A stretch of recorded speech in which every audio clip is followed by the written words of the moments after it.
Ladies and gentlemen, friends and partners of the trade, good morning.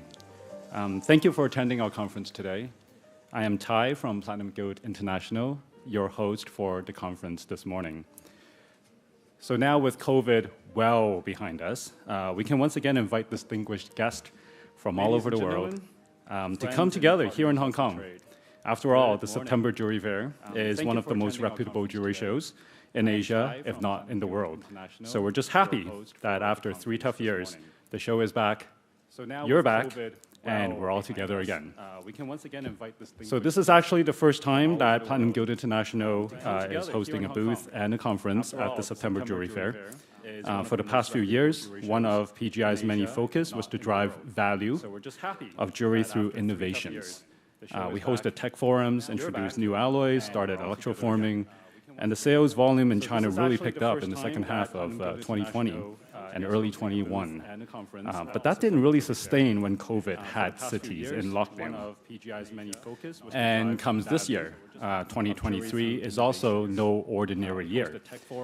It is a rather challenging year, where in China, jewelry consumption is focused around a singular purchasing intention for investment. Where both retail and manufacturing become intensely price competitive, where margin slips as products are sold close to the spot price for mainly investment purposes. Other categories, including diamonds, including platinum, the aspirational purchases, and the love category of jewelry are almost at a standstill. And under this kind of market dynamic, we just think doing yet another tech forum, it just isn't going to cut it. So we need to address the market itself. So as a trade organization working with our partners in building a growing and sustainable industry, we should have a conversation about what's next. We should talk about what would happen when the market goes into its next cycle. What are the trends that will shape the future of the jewelry trade? So trends that shape the future of jewelry is then decided to be the topic of today's conference. Sure, tech and innovation will still play a very important role in the value chain, but there are also other factors we must look at to anticipate what is coming next for jewelry as a whole, for platinum, and for the China market. So today, we invited various international experts from different sectors to share what we think and what they think will impact the future. We're extremely honored to have an amazing lineup of speakers. We have Wesley Tucker from Tracer, who will be sharing trends on consumers' demand on transparency, along with Tiffany Stevens from JVC on the topic of ESG, sustainability and responsibility. We have Yong, who will be from IGI. He will be speaking on the trends on diamond jewelry in China. Dr. Chloe Cunningham from Alloyed and our platinum expert, Josh Helmich, will be presenting trends in innovation.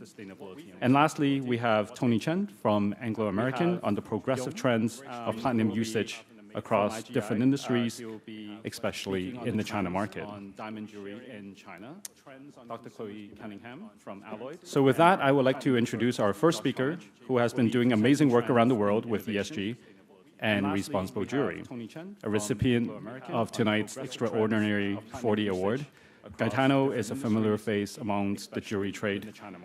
Unfortunately, he cannot be here with us in person today, as he's addressing ESG objectives at the United Nations agenda. He did, however, take the time to prepare a short video as our opening of today's conference. So let's hear from Gaetano, president of CIBJO, on the trends that will shape the future of jewelry. Unfortunately, he cannot be here with us in person today, as he's addressing ESG objectives at the United Nations. It is a great honor to have been invited to be delivering the opening address today, and still somewhat strange not to be with you in Hong Kong. The experience of making a speech while looking into a telephone or computer is no longer unusual, of course.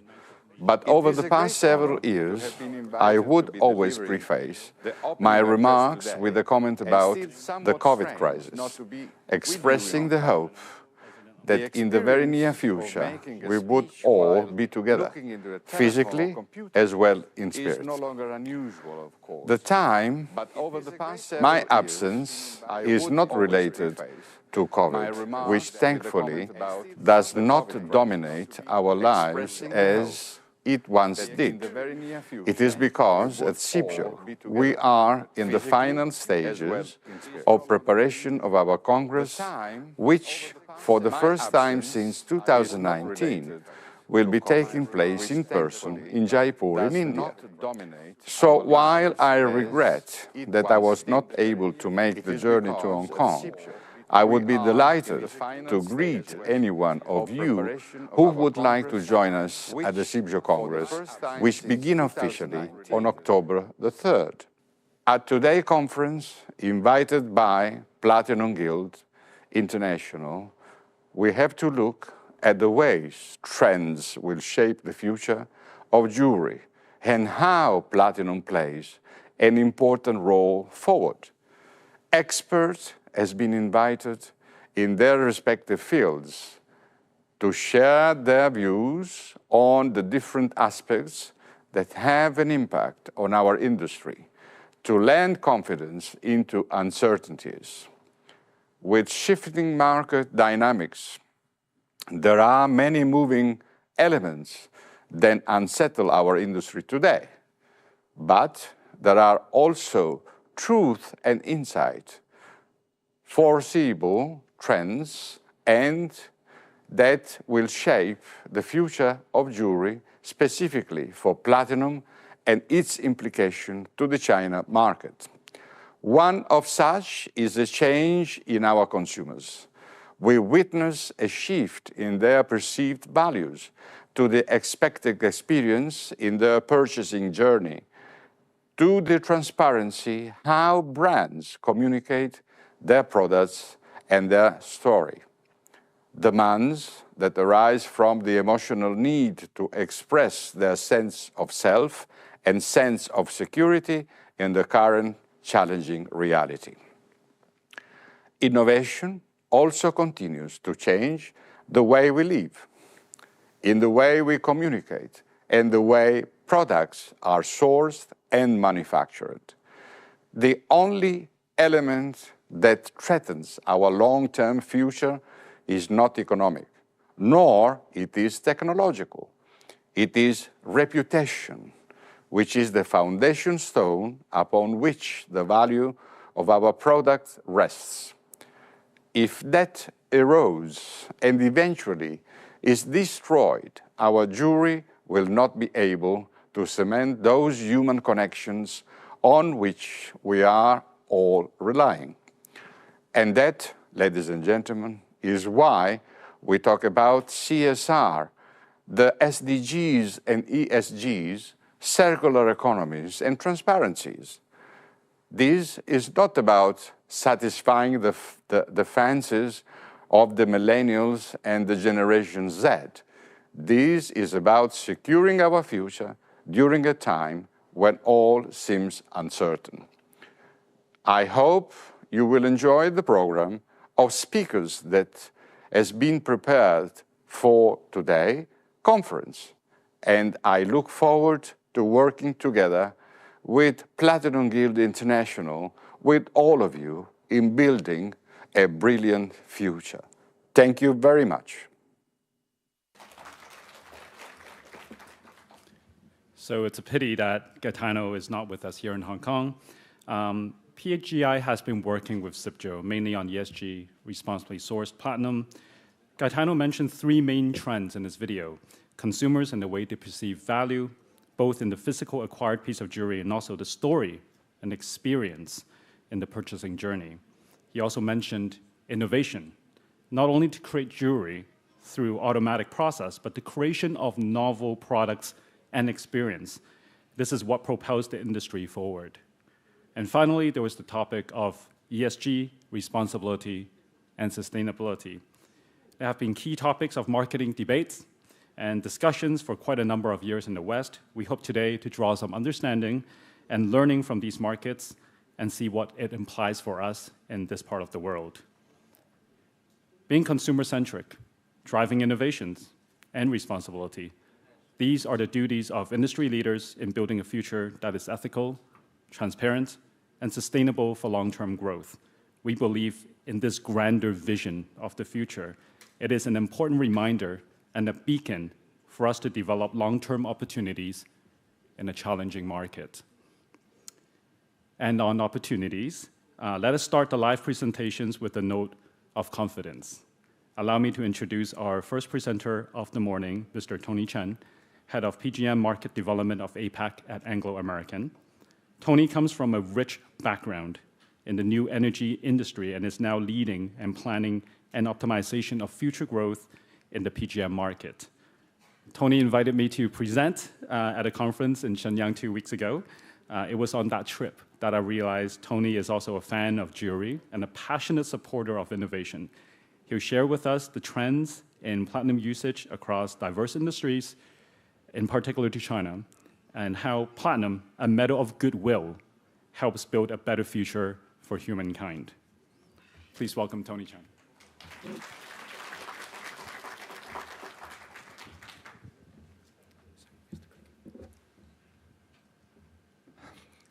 Good morning, ladies and gentlemen. It's my great honor to be here, and it's very interesting. As an engineer background, people is going to stand on the stage for the jewelry event. Just now, Tess said, I start to like the jewelry, but I don't know, because you can see my style. You cannot see any jewelry here. But you can see today, I put a very fancy tie here, right? Because I think I'm going to introduce some element of fashion in the event of a Hong Kong Jewelry Fair. There's a little story of this tie, because this is kind of souvenir I prepared for my VIP guest in the Shanghai Platinum Week in this June. But you can see it is very colorful, and I'm going to leave 2 questions to you guys with this tie. And I wish, and after the whole presentation, you guys can have the answer of these 2 questions. And number 1 question is, I feel very good when I put this tie on. And the question is, why do you think I'm going to feel good with this tie? Okay?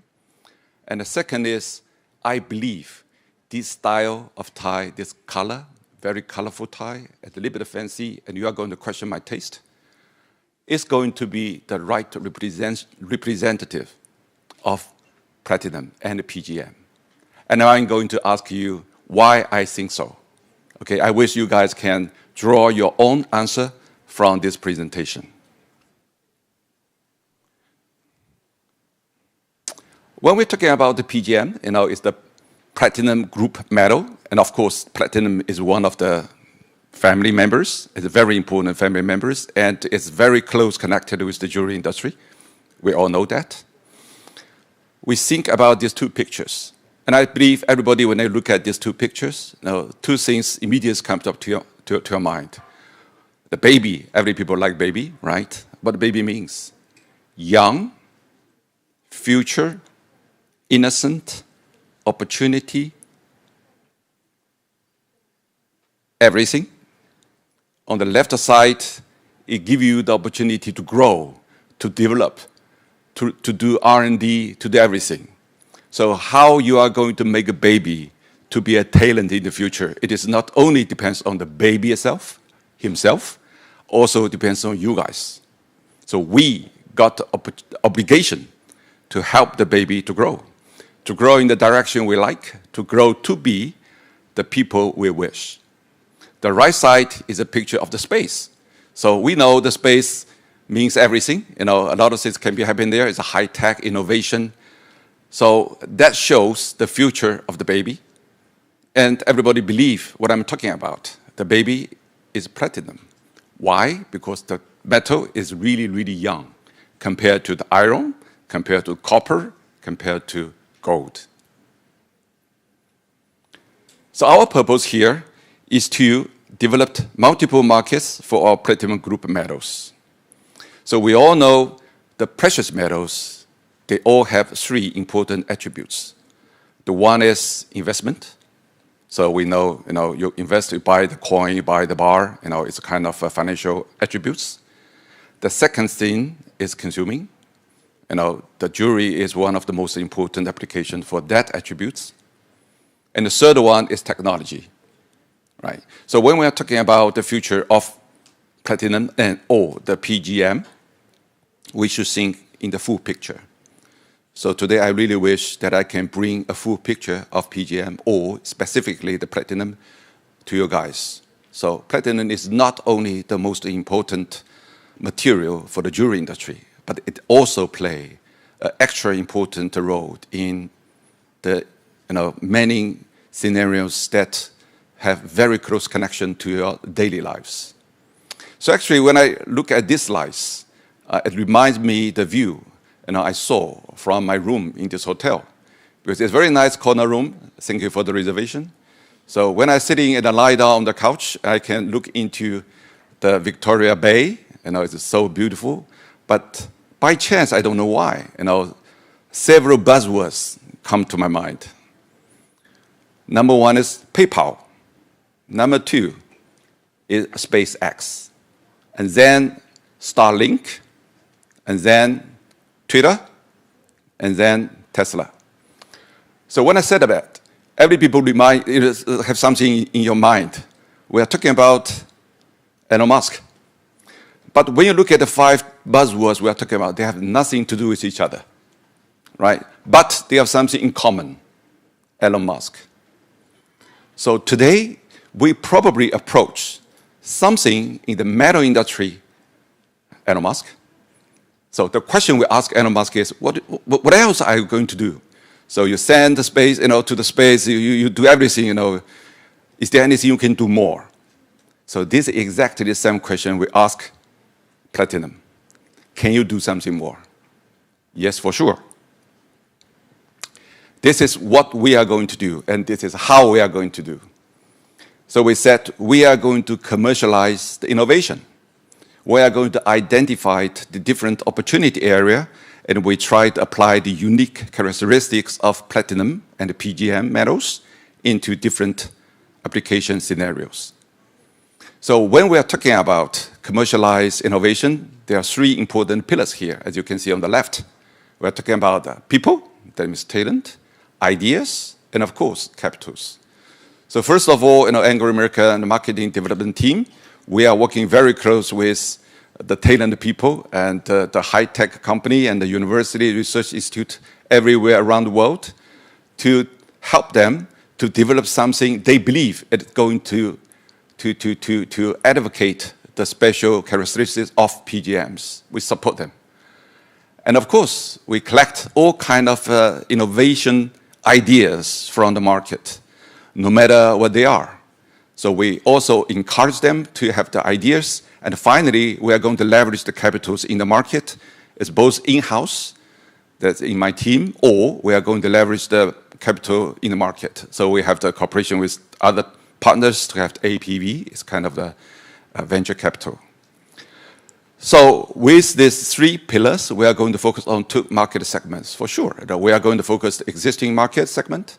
For example, we all know that the platinum has been widely used, for example, for the car industry, for the conversion, for the off-gas conversion, and of course for jewelry, for investment, and of course for hydrogen, right? We are going to scale up this kind of application in those established, well-recognized market sector. But by the meantime, it is not enough. We are going to explore a little bit more.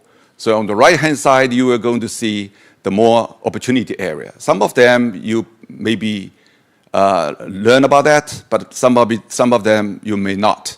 So I just put some names here, something like energy, battery storage, carbon neutral feedstock, and food tech, right? And low-loss computing, maybe you don't understand a little bit, but I'm going to explore this a little bit more in the following slides. And of course, with the pollution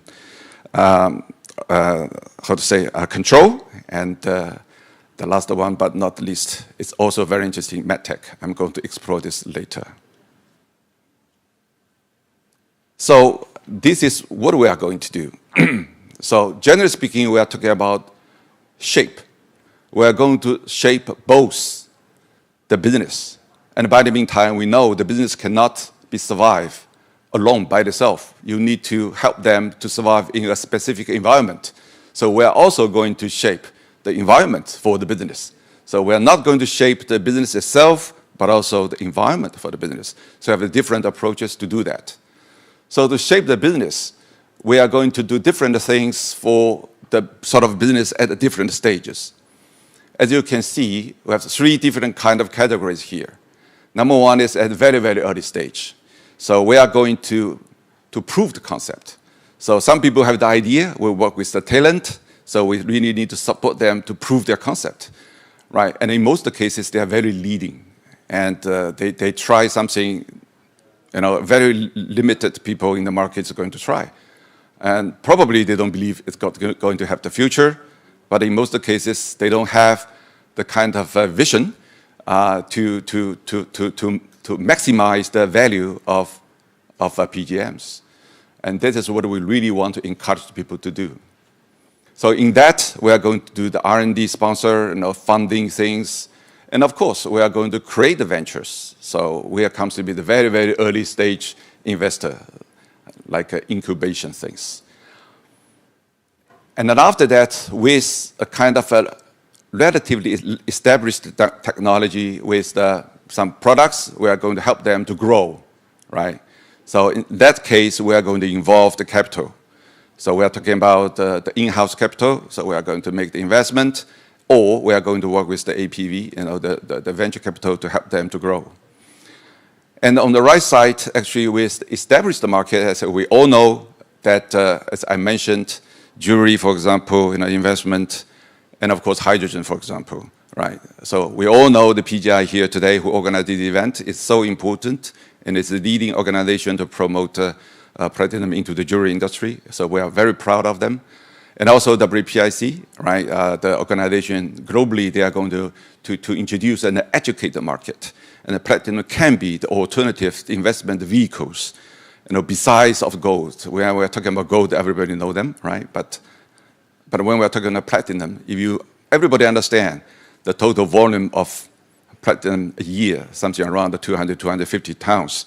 But we are talking about the gold is something like 3,000 tons, right? So there's no any reason why platinum cannot be, right, a vehicle of investment. And jewelry is also a kind of vehicle to carry the investment value in that case. And of course, for some other relatively mature, they established a business like the hydrogen, we are going to do so-called the commercial collaboration. I'm going to give you the one example. So for the hydrogen vehicles, that means the fuel cell vehicles, everybody could learn. Toyota, Mirai, Mirai 1, Mirai 2 is a very well-established, high performance passenger vehicles. It's relatively popular in Japan, but unfortunately, it's not such popular around the world. And also Hyundai, they also offer the fuel cell SUV, a very good one, very popular in Korea.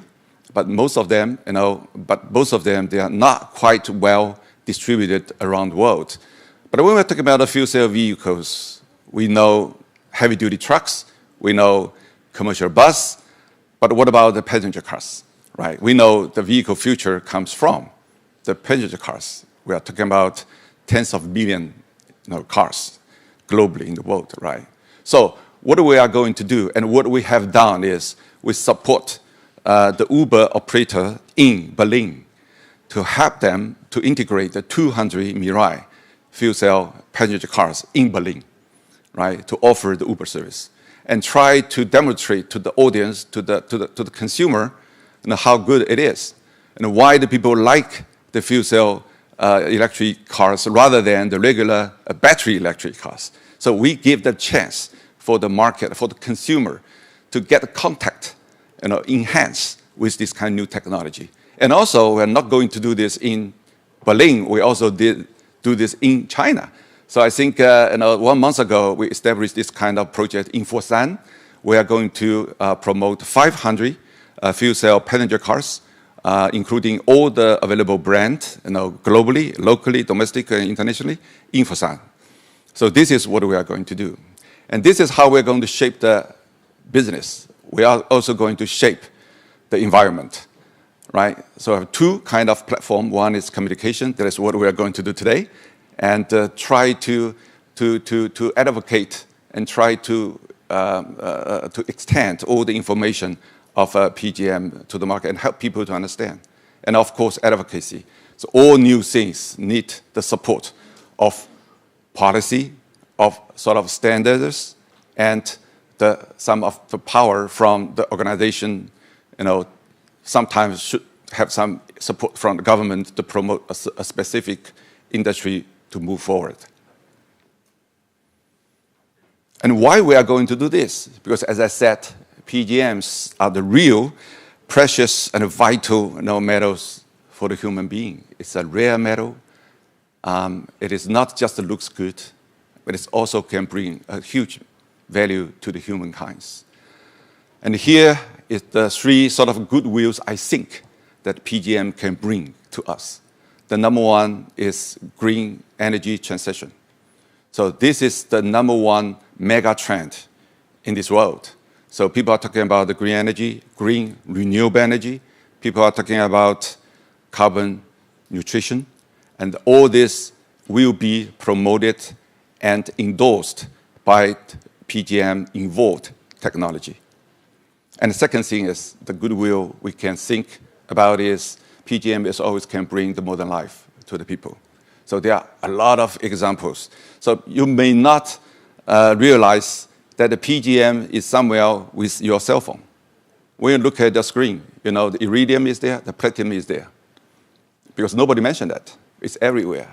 You have the big TV, the LED TV in your home, right? The bigger, the OLED things, you are going to have PGM there. So PGM is everywhere in your daily life, but you may not be aware. Just a little bit to explore for these goodwills, for green transition. As I said, hydrogen is well established, a kind of a future application for PGMs, especially for platinum and iridium, and probably ruthenium. When we are talking about hydrogen, the first thing comes to our mind is electricity, because the first mass commercialized application for hydrogen is fuel cell. So fuel cell can be used as the energy storage device for the renewable green energy in the future. So if we are talking about 100% renewable energy in the future, we are talking about the energy coming out of the hydro, solar, wind, but we need the big scale of energy storage device.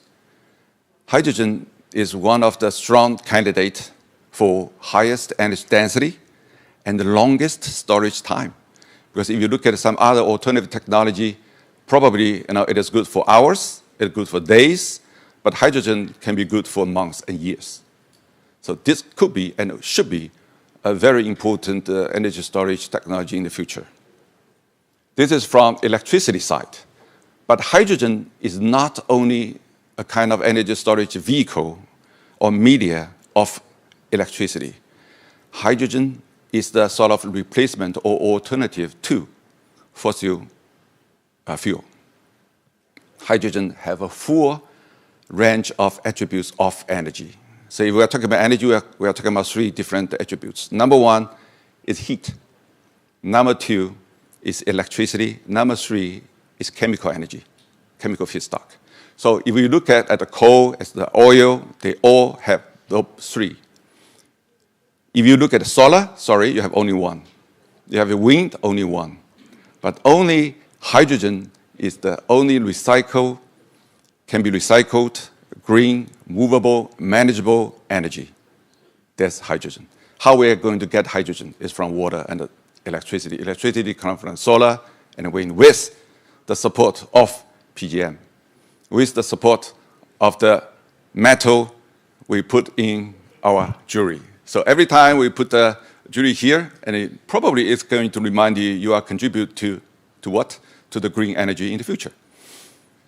So this is about the energy. And the other one is, of course, battery and energy storage. Battery PGMs can be used in the regular lithium-ion battery system today. And we have been working with the university in the US to develop something to put the palladium together with the nanotube carbon, right? And try to put it on the anode side. And probably we are going to develop some electrode to increase the energy density of the battery, and of course, to improve the cycle life of the battery. PGMs for modern life. As I said, it's everywhere. Chemical is something, in our daily life everywhere. So when we are talking about chemicals, we have two things. Number one, we call the commodity. So this commodity has nothing to do with us, right? But the commodity is the raw material for everything we are going to deal with, today. From the commodity, platinum group metal, actually, they are very well known as the catalyst. So the catalyst have two important functions, and they are all go to improve the carbon nutrition performance. Number one is going to increase the efficiency. Efficiency, when you are talking about the commodity, chemical commodities, is going to say a high conversion rate of carbon. So if the input carbon is 6 and output of carbon is 5, then you're going to leave 1 carbon into the air, right? So if you have 100% efficiency, you put 6 carbon into 3 carbons, or into 2 carbon chemicals. That would be perfect. So the catalyst is going to help this happen, to improve the efficiency. And the second, to optimize the condition of the reaction. When we are talking about the condition, we are talking about the TPT, okay? So it's going to be very much kind of improvement. Time is flying because the PGM is very interesting. And modern life is the cosmetic and the food tech, and very interesting is the med tech. Anglo has been done a lot of things for this kind of activities globally. We have invested more than 50 projects in the world. So you can see the wide range of portfolio, including CCUS, carbon collection, utilization, and storage, and of course hydrogen. Just want to give you several examples of what we have done. The first one is that we have a joint venture with Furuya Metal in Japan. They developed something, for hygienes and for the food fresh keeping. So this is some products that's going to reduce the odor in many different occasions. And of course, it's going to keep your food fresh for the longer time. More than 30% of the fresh food has been wasted, globally. This one is very interesting. This is what we call the low-loss computing. In this world, we have 3 very fundamental elements for electronics: resistant, capacitor, inductor. Memristor is the 4th fundamental things in electronics, but it's very difficult to control. This concept has been in the market for over maybe 15 or 17 years, but it's very difficult to control and make it happen. But these guys, we work with the China Academic Science. They developed some unique technology together with platinum and palladium, and to make it controllable and manageable. This one is the recent investment in Xinjiang. It's a 3D printing. It's added material manufacturing. We believe 3D printing comes to be the major manufacturing platform in the future, right? It is not only we are going to make the custom designed device or something like that. It's going to change the pattern of manufacturing in the long term. So we really wish that platinum and the PGM metals will be part of the major materials there. So we don't want the PGM is going to be scaled out. So no, you are not going to work with this kind of system. So this is the reason why we work close with them. We are going to set up the testing center together with our partner to demonstrate and try all the alternatives for the 3D printing technology. And we are going to the end of this session. It's very interesting. I hope you like it. Because we are going to do all these 3 things. I don't want to repeat, but I'm going to come back to my tie. So with all the information and I try to share with you guys, have you got answer for these 2 questions? Why this tie make me feel better, feel good, and why this tie can be the representative of platinum? I just want to share with you my answer, right? If you look back to the attributes that the platinum can bring to the humankind, it is not only one aspect. We can see several and maybe dozens of aspects. And every single people can feel good from one of them. And I can feel good because it can be the representative of sustainability, and you can feel good because it looks good, and they can be feel good because the innovation. So that's the beauty of platinum and PGM. You can find your, something can make yourself feel good, right? This is number one. Number two question is what I think this tie can represent the PGM. Again, look at the color, right? So if I ask the question, what about the color of the platinum? It's white, right? Is this white? No. But is this not white? No. So my answer is just to remember, the PGM is white, but it is a colorful white. This is what I want to share with you, and I think, I hope, and I wish this can be one of the takeaway from this presentation. And I hope everybody of you in the room have your own answer for those two questions. Thank you very much.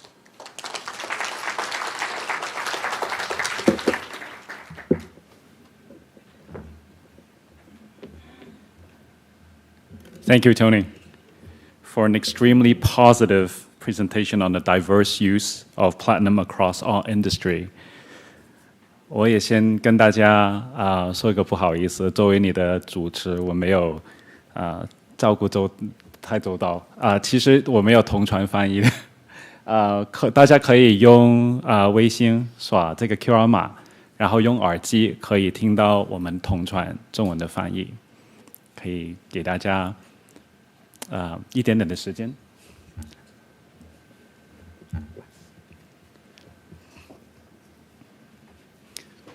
大家 OK 哦？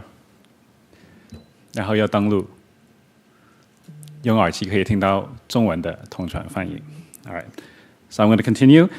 If I may boldly offer a thought-provoking conclusion to Tony's presentation, I think the increasing usage of platinum, especially in the industrial and in green technology, has huge implications for jewelry.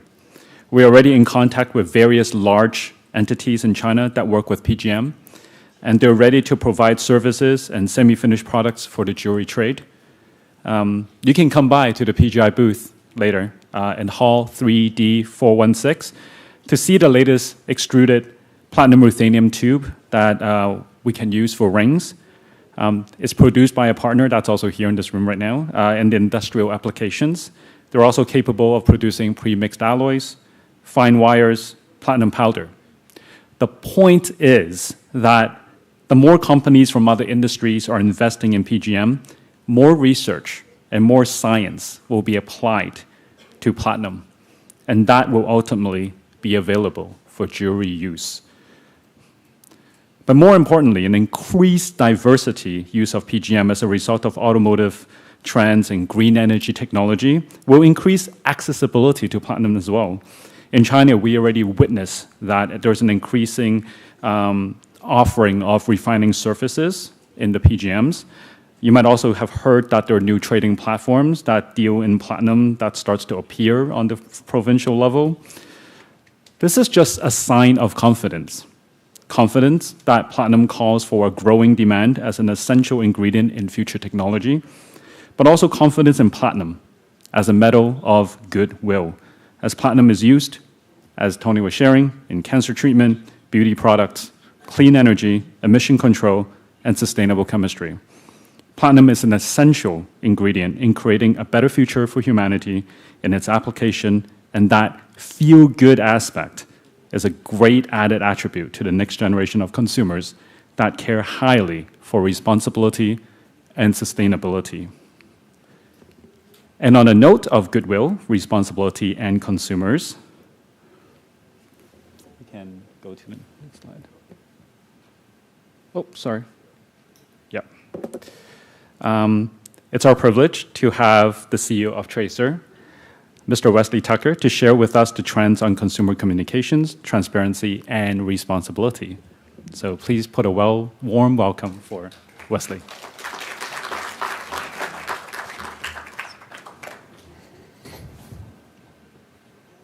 In the 1950s, a young female copywriter penned the line, "A diamond is forever."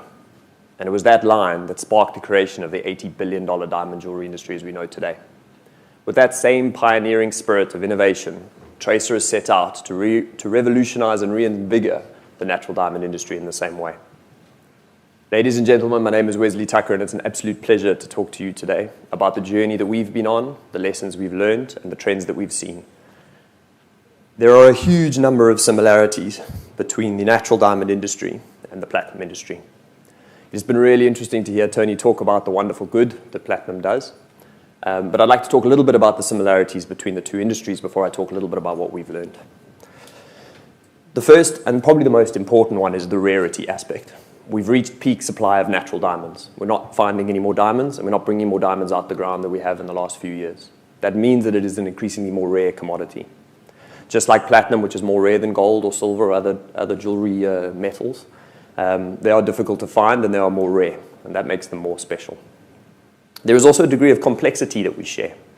So natural diamonds are not discovered in the form that sits in your ring and in your earrings. Just like platinum has an incredibly high melting point, it is a complex metal to craft into the things that we know today in the jewelry that we have. But both of this complexity leads us to an industry that can create something that is uniquely special in the way that we shape the metals and the way that we shape the diamonds to be able to create the diamond jewelry that people love and fall in love with. And lastly, they're quite special. The annual recovery of 5-carat diamonds and above would fit into one basketball. That's how rare a 5-carat diamond and above actually is. And just like that, platinum is incredibly special. It is a hardy metal. It is a durable metal. It's hypoallergenic, which is quite nice in our modern world. It is something that is far more special than the average thing that we discover today. And it's that specialness that I think links the two of our industries together. Unfortunately, though, the similarities are not all as positive as that. We have challenges. We have challenges in our industry, and we have challenges in the platinum industry. Those challenges for me begin with the difficulty that I spoke about. Mining is getting more complex. The geographies with which we operate are getting more complex. The way in which we extract metals and diamonds out of the ground has become more complex. The countries, our producer partner countries that are very important in the industry's work, are looking for a greater share of the industries that we work in. They're looking for a bigger share of the markets we create in the first world countries, in Bond Street, and in London and in New York. And lastly, there is a more complicated geopolitical landscape, I think probably more so for us in the natural diamond industry over the last few years than maybe for the platinum. But it just shows how difficult the world is to operate in today. And all of this, I think, is underpinned by a consumer that is looking far more to know and understand where their things come from. Where do the things they buy, whether that's coffee or bananas or cotton. They want to know where their diamonds come from. They want to know where their metals come from. And the way we sort of talk about this is they want to know it in 3 layers. On the first layer, they just want to know that it is good, that it did no impact along the way that they could not be proud of, that it's ethical.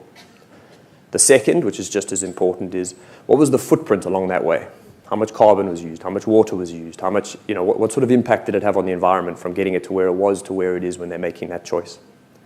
And lastly, and I think most importantly, they are looking and they're craving for the good that it does along the way. And I think Tony shared a lot of the good that platinum does in the parallels of the industry, just like the natural diamonds. And I think a lot of that begins in the communities with which we operate. It's very important that we understand that these sort of desires that the consumers are having, we have the answers to these questions. We just currently today struggle with being able to tell them that. I'll share some statistics and I'll share some of the insights we have. A lot of that driven by the Western market over the last 6 years. Those are the trends that forced us to start Tracer, that allowed us to create the company we have today. But those trends in the West, we're seeing even far more increasing in the East. There's a lot of similarities between what the markets in the East of the world are looking for that maybe in the West they've been looking for and been working on in a long time. But the thing that is most interesting about the natural diamond industry is nobody buys a natural diamond. Consumers don't walk into a store and pick up a loose diamond. They buy diamond jewelry, and they buy platinum diamond jewelry, which is obviously very important for us all to work together. So it was in the onset of these trends 6 years ago that Tracer was formed as a company, and I wanted to share a little bit about that. So in our research, it's quite clear to us that a third of consumers are looking for the good, looking for the sustainability in the things that they buy.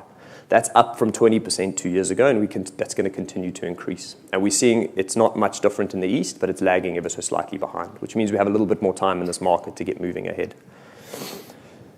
They want to know, as I mentioned before, and this is the vast majority of consumers want to know that it is sourced and sustained in an ethical way. And that's a difficult story to tell. It's a complex story to tell, and we need to find a way of telling that story. And then from a female perspective, they're looking for the ethical credentials when it comes to the jewelry that they buy. And that's where the platinum industry is so important to contribute to what are we buying at the jewelry store. It cannot just sit behind a brand. It has to sit with the known good behind it, because consumers are going to ask more and more and more. And so it was in these shifts that we created Tracer. And so I'd like to take a little step back and talk to you a little bit about what is Tracer and what are we trying to do. Because I think if you can take away from this presentation the challenges that we've overcome over the last 6 years, I think we have a bit of a blueprint for how we can accelerate the platinum industry in the same way, on the condition that we work together. So Tracer is as I said, is an open industry platform. It's a blockchain platform designed to be able to provide the insights and the clarity around the journey that diamonds make from the place they're discovered all the way through to the consumer. We build this on 4 core components. So the first of that component is quite obvious. It's traceability. How do we know where it comes from? How do we know the diamond is the diamond that you're looking at today? The second is storytelling. And that's quite important from the point of view of we do all of this work, and I'll explain this a little bit later. It doesn't help if we can't tell a rich story about where it came from, because it's not a simple story that we're trying to tell. The authenticity of what we're trying to do, and the modern consumer, the generation, the Gen Zs and the millennials, and even the alphas that will come through, they are looking for authenticity, and they can spot a lack of authenticity a mile away. It's incredibly important. And so the stories that we are telling and the technology we're putting in place is driving a degree of authenticity. And then lastly, we underpin this with technology. And the technology I'll talk to you a little bit today. So there's 4 key components to the technology that Tracer uses. At the base is a blockchain platform, and the reason we use blockchain is purely for trust. We in the natural diamond industry are a very old industry. We've been around for a couple of hundred years, if not millennia, depending on when you start measuring it by. And we have a severe lack of trust in the industry. We don't trust each other. We don't trust other people. We don't trust the downstream, the upstream, the midstream. And it is something that we need the technology to help us overcome. And blockchain gave us that opportunity 6 years ago, which is really important. The layer above that is privacy and security. And I say privacy and I say security because they're 2 different things. So WhatsApp and Facebook and Instagram and WeChat, they're secure. You've got your password, you've got your 2-factor authentication, but they're not private. Facebook has your data, and they use your data on a daily basis. Tracer had to be private. It had to be innately private. And so we separate all of the data into individual instances, and we make the technology so complex that nobody really can see the individual view of everything that's going on. You can only see your view of what's going on, and we pass that data along the way. We then use the Internet of Things to gather as much rich data as we can along the journey, and I think this is also where platinum is the same. We have very complex processing and very complex manufacturing in both natural diamonds and platinum that has a rich amount of data that can allow us to create a signature of these diamonds as we move them down the value chain. And then lastly, we use digital and innovation to create a rich, meaningful story at the end of that entire journey. And all of this comes together to be able to put that story in the market. But I spoke about trust and I spoke about complexity, and the natural diamond industry is incredibly complex. And so we are building an ecosystem where we see ourselves as essentially the application behind airline booking tickets, as an example. So when you go online and you book an airline ticket, there is one system behind all of those systems that does all of the transactions, and you don't even know about it. And that's where Tracer wants to be. We want to be that operating system for the diamond industry to interoperate and to translate data between parties without really even knowing what's going on and being completely transparent about where the data lies along the journey. This is incredibly important in a complex industry to be able to take that data, bring it forward, and then build the story along the way, which I think is very important.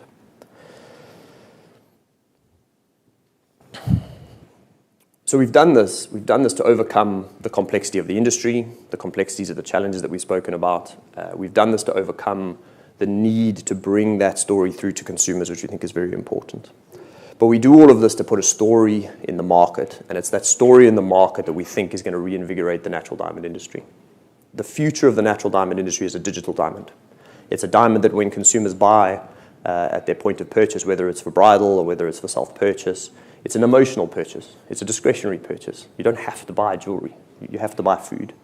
And when they make that discretionary purchase and they make that connection with the love of a diamond, we want to take that journey and we want to continue it further downstream. So we're building a relationship with the person that buys that diamond, and we're allowing them to continue to add that story further down the value chain as they go. So as an example, if they buy a diamond ring and they get engaged, the engagement photos the Instagram posts, the TikToks that they do can all be loaded back onto that digital asset as it moves along. So whether it's the community story all the way through to when they get married or when they pass that ring on to their child, they'll be able to tell that story the whole way through, which is rich and powerful and meaningful. So I'm going to stop there for a second, and I want to say, when we do all of this and we do all of this work, we bring all of these things together, what does that look like? And I want to share a very short video that just kind of summarizes, I guess, all of the work that we do. So if you can start the video. Ladies and gentlemen. So we didn't make Gaetano do that. With Tracer, you can view all of your registered diamonds and inspect their details. Using the new Tracer Diamond Experience, you can showcase your Tracer natural diamonds.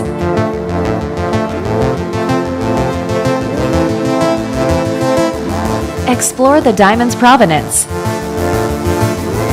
Educate consumers about how and where diamonds are recovered.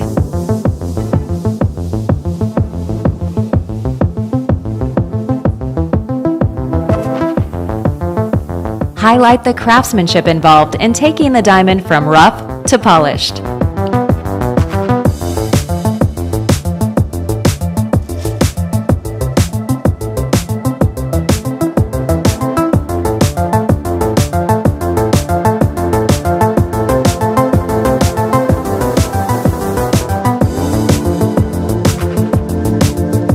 View your diamond's brilliance through grading.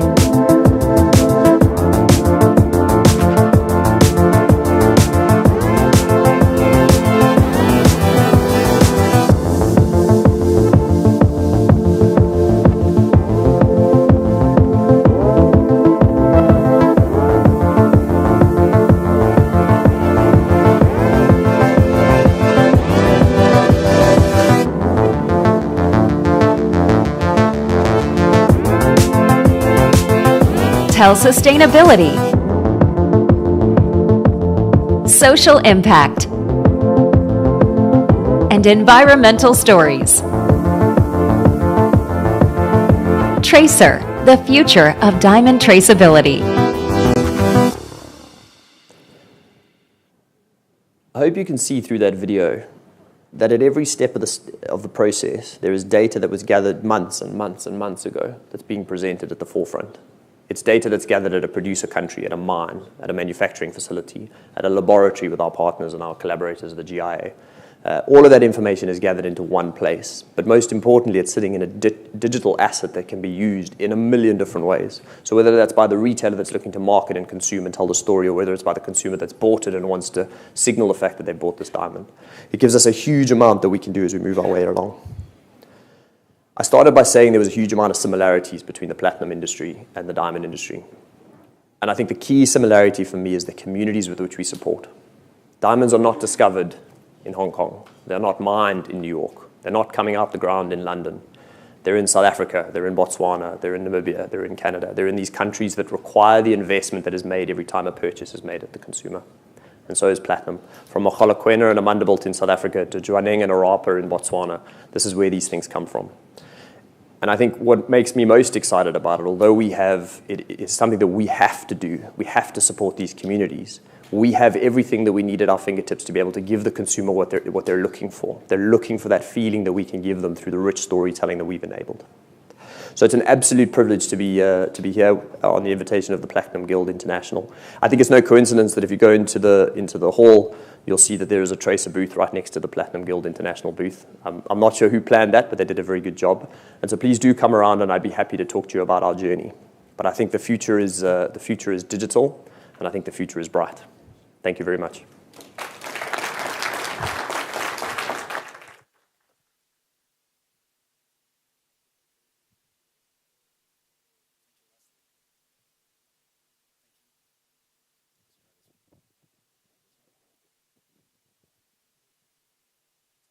No, it's good. I'm back. Hi. Thank you, Wesley, for an amazing presentation on consumers' growing demand for more than just quality and design in their jewelry, but the need for transparency in the source of their purchase. Wouldn't it be great if PGI will work a little bit closer with Tracer to extend that blockchain technology from diamonds to include metal? Because we're not just addressing responsibility and sustainability in a diamond, but in the entire piece of the jewelry. And so the precious metal that's being used for the setting, it's going to be just as important for the consumer. So Platinum Guild International has been working with the mines in the, there we are, okay. In the past years, on responsibly sourced platinum, we're hosting a website, responsibleplatinumjewelry.com. You can take your phone out and scan that QR code and bookmark it into your phone, into your web browser. Responsibleplatinumjewelry.com, it's a platform where we collect and report in ESG activities and progress from the mining industry. So the mining industry in South Africa is taking meticulous steps in ESG positioning and are working towards an infrastructure that can trace responsibility in the way platinum is mined and sourced. And this is a major ongoing endeavor PGI is involved with, and working with the miners and with regulatory agencies around the world, including and especially in China. So to learn more, check out the website or come by to our booth in Hall 3D, booth 416. Our next speaker is Tiffany Stevens, President, CEO, and General Counsel of JVC, Jewelers Vigilance Committee. PGI has been working closely with JVC in the past years because of the complex debates and regulation that is happening on the consumer marketing side in the United States, and where communication and definition of terms like recycled, sustainable, responsible are reviewed and regulated by government agencies like the FTC. Unfortunately, Tiffany cannot be here in Hong Kong today, but she did prepare an extremely in-depth video on the topic. Hello and ni hao. I'm Tiffany Stevens, the CEO and General Counsel at the Jewelers Vigilance Committee here in New York City. We advise on legal and compliance issues for the U.S. market to our members here in the U.S. and to folks worldwide. I hope you're having a great show so far in Hong Kong. I wish I could be there with you to experience it, but I'm really excited to be with you today to just give you a brief overview on issues shaping responsibility and sourcing and advertising here in the U.S. market, with a specific look at trends and responsibilities and opportunities for the platinum market.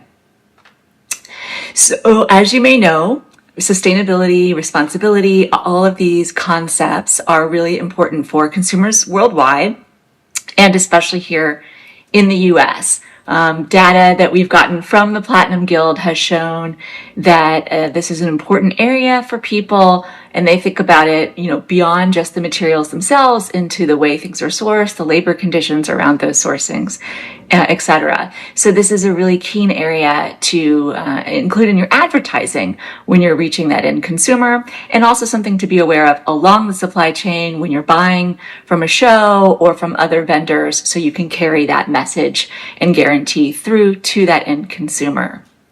So when you're thinking about reaching the U.S. consumer, you're going to want to be aware of the Federal Trade Commission. This is the U.S. government agency that regulates deception in the U.S. market for all industries and all products, including, of course, jewelry. And they have a specific set of guidelines just for jewelry. They're so concerned about our products because our products are quite expensive and quite complicated for the average person to understand. They want to make sure that average U.S. consumer really understands what they're buying. So they've come out with this whole set of rules. They have a whole separate set of rules around how to advertise for environmental claims, sustainability, all of these kind of hot topics. So when you put those two things together, there is a lot of regulation and rules to be aware of in the US. And to make it even more timely, about every 10 years, they completely rewrite these rules. So the last time that the environmental rules were written was in 2012. And so as of December of 2022, we started a process to work with them as they rewrite and reconsider all the meanings and concepts for environmental and green claims for the US market for every product, including jewelry. So I think what's important to think about here is right now we're between worlds. So we're still technically under the old rules, which are a little bit outdated, and the new rules are being formed right now. And from what we can tell, it's going to be about another year before the new rules are finalized. But this is the most important time because this is when organizations in the industry through JVC use our voice to ask for the new rules that we want. And we focused on a few things in that process that might be interesting for those involved in platinum. So, first of all, the concept of sustainability. Back in 2012, the FTC decided to not define sustainability. So in the US, it literally means nothing. So when you see people using the word sustainability in marketing, it has sort of become almost a red flag because consumers are sort of hip to the fact that it really doesn't have a meaning and it's sort of played out and worn out. And it almost breeds mistrust when marketers are coming to market using or really putting out front the term sustainability. So we've noticed that our membership and the folks who are really serious about being environmental and being responsible have just stopped using it. Now that might change if the FTC comes up with a definition that we can all feel good about. Another area they're looking at is responsibility. And right now we have the word recycled. So recycled means for all products in the US, something that was diverted from the waste stream. So that doesn't really apply to metals, to gold or platinum, right? Because no one's throwing away metals, precious metals, we hope. And if they're of their right mind, they're not tossing those away. And I think that's actually like a good story for our industry to tell about responsibility and sustainability more generally. In fashion and apparel, I think the main concern is the so-called fast fashion, the waste that's created by the churn of constantly changing fashions. So if the concern is fast fashion, our fashion is the slowest fashion of all. Not only do people not throw it away season over season, they don't throw it away during their lifetime. They hand it down through generations. So while our products do initially come out of the ground, they never go back in, and they're used for many hundreds, if not thousands of years after they're made. So just one idea about how to think about responsibility and sustainability in our sector. But going back to recycled, there are a lot of people marketing metals as recycled. And again, it just doesn't hold truth because the word recycled as it's defined in the US, it just sort of doesn't apply. So we've gone to the FTC and asked them to think more creatively about how we might make these kinds of claims. So we've asked for the word responsible to be defined, and that perhaps that would be a good way to market our metals. And I think with platinum particularly, there's a great story to tell and really a lot more to do on the marketing side to share the story of platinum. You know, gold has a lot of issues from various sources of mining, labor issues, and then trade issues as it moves along the supply chain or in and out of different criminal networks or other problematic situations. And, you know, very, very difficult, if not impossible, to trace that life cycle. But with platinum, there are so few producers, and the platinum vertical has such a better idea of where the product has been and the sources it comes from and the labor conditions. You know, it's industrialized. There's good stories to tell there about the positive benefits of platinum for the source communities. So I think there's a lot of positivity around platinum for the future as the US consumer and the world consumer moves more deeply into these areas. And I'll just leave you with one thing I noticed from being in international forums, stepping away from the US for a minute. As you're developing your own responsibility profile and philosophy and evolving it, I would say to focus on claims and thoughts around Scope 3 emissions, as well as your organization's concepts around biodiversity. These seem to be the two largest areas of focus internationally in Europe and where the US is probably heading to in the next couple of years. So if you want to get ahead of the game, I'd really start giving a lot of thought to that now. And of course, watch out for the FTC's action when they come out with the new rules around green claims and environmental claims. Thank you so much for your time and attention. I hope you have a great show and that we get a chance to meet in person soon.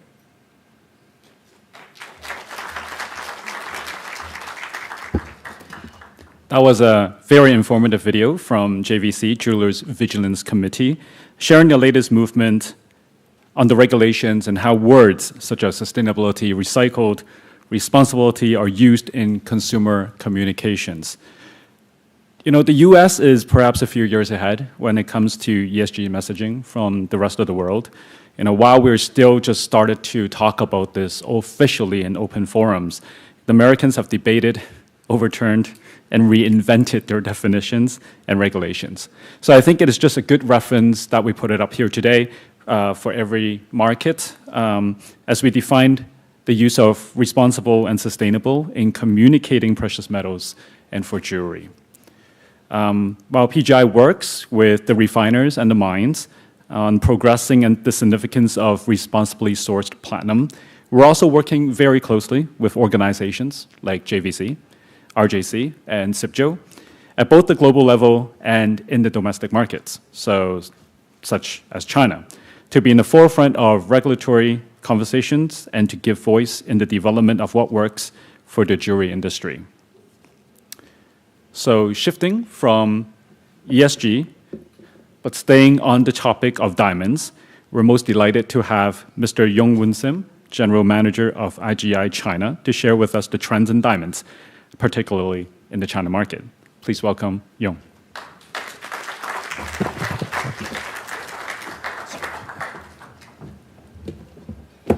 Hi, good morning. So before I start I wouldn't call it a presentation. I'll say it's like a conversation between us. The difference is that I'm talking from the stage and you are listening from where you are sitting. So before I start, I want to give a shout out to Tony because he said that customers are not simply found, they are created. So this line, when I give my sales target to my team, this is what I'm going to say. Thank you. Right? I think it's really, really applicable to all of us. You know, I think a lot of times we always think that, oh, you know, the customers are there, but a lot of times we have to think of new channels, new avenue to create new customer. By the way, my name is Yongwoon. Just my family name is Sim. I'm from Singapore. Now I'm based in Shanghai. Just call me Yong for short. So good morning to everyone.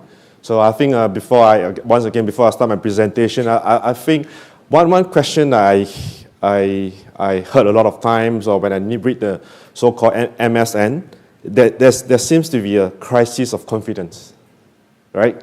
I think, or maybe crisis is a bit of a strong word, but I believe that going forward, the very fact that we're all here, without our masks, is a good sign, isn't it? I think, can you imagine just 1 year ago?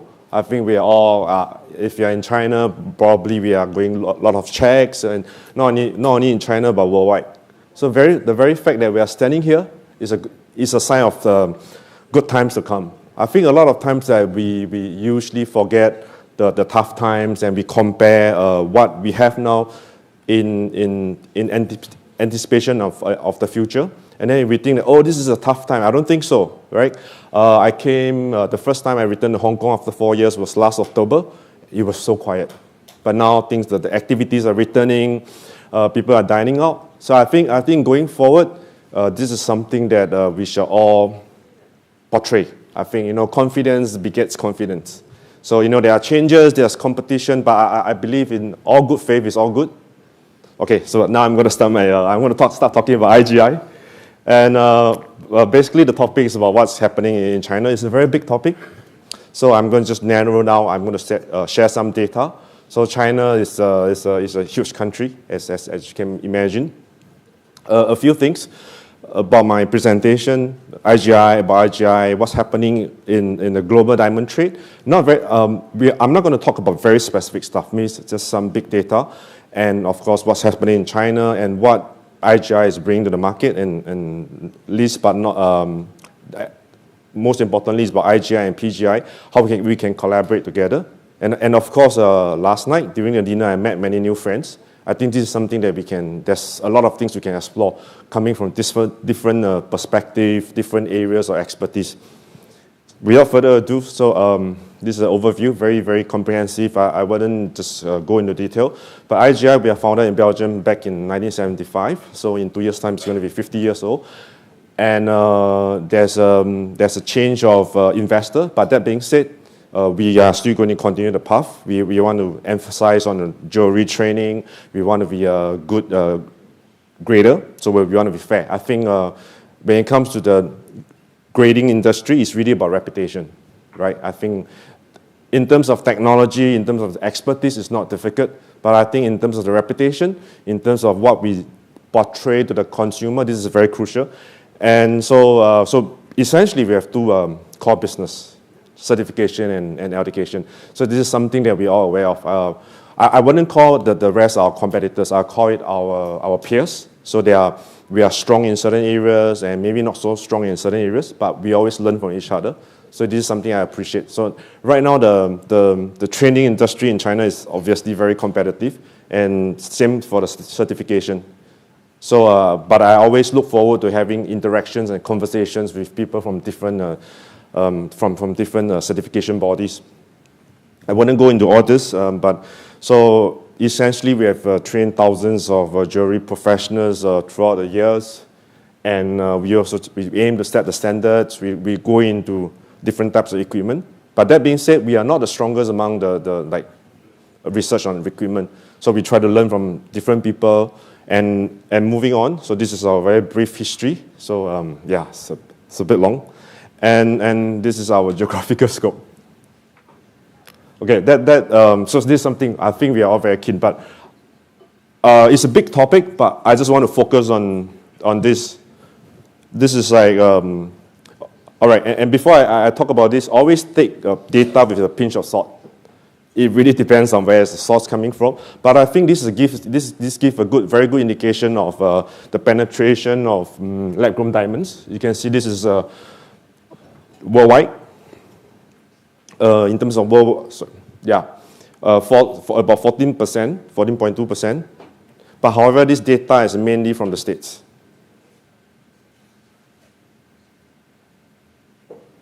And this is the production of lab-grown diamonds. We can see that starting from, if you look at the chart, basically the one on the left is CVD, so the one on the right, HPHT. As we can see, who is the strongest player in HPHT? China, obviously. And very interestingly, China is also coming up very strongly in CVD as well. So there's a trend that I can share. Especially starting from this year, there's a lot of diamond traders, natural diamond traders. They are slowly exiting the market, or they're very cautious. And you know what? They're actually purchasing machines to manufacture CVD. So this is a change I want to talk about. So it's good and bad. I think, I'm sure you have heard of this term called the China year. So the China year means that what happens in China 1 year maybe is 7 years elsewhere. So I wouldn't name specific countries because we have a lot of international friends here, but there's a term. So I think China is a good barometer of what's going to happen eventually. So we can see in China, so this is a very big trend. So we see like diamond traders, so they are, I wouldn't call it exiting the market, but they are purchasing machines, and they are like, we are talking to them. We want to certify for them. So one very, very major trend, you can see that this is worldwide. So for CVD, there's an upward trend in terms of production, and HPHT as well. And these are some very, if I want to talk about international environment, there's many, many things. But although we have stopped talking about the COVID, thank God, but obviously there are still lingering pandemic influences worldwide. So I think this, in fact, it has a lasting impact for the rest of the foreseeable future. And of course, the ongoing conflict in Europe. And of course, I'll say 3 and 4, somehow they are tied together, somehow they are not tied together. Right, this is open for debate. So let's say in the event that there is no lab-grown diamonds, does that mean that there's no headwinds facing natural-grown diamonds? This is a big topic, right? We're going to have various.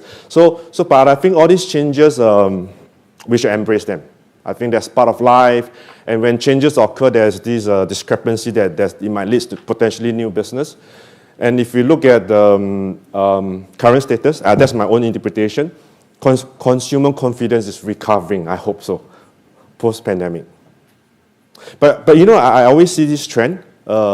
Usually, people are more pessimistic during the end of the year, usually. The reason is that the personal KPI they set for themselves, they didn't get to do it for whatever reason. But generally, things will pick up. I think we are seeing. I hope so. We are seeing the very worst of this thing. Because if I read the so-called MSN, the mainstream media, it seems that things in China or worldwide is not going well. But personally, I don't feel that way. Obviously, there are some headwinds, but I think we are going to reach a turning point soon. And of course, back to the diamond industry, there's a fragmentation of rough diamond supply for all sorts of reasons. And of course, Wesley mentioned that his company is helping to do the tracing. And of course, this one, okay, point 4 is very controversial. So I'm saying that it's converting from supply-driven to demand-driven. It's open for debate because there's a lot of supply right now. Especially if you go to China, India, the supply that they are putting onto the market is massive. It's crazy. Good or bad is open for discussion, but I think we shouldn't. I think in terms of business, there's no really good or bad. Ethics aside, it's really about how to capture the opportunity within the legal framework. I think that's what is important. And going forward, this is a very snapshot of diamond customer worldwide, and those buying natural diamonds and those who are buying lab-grown.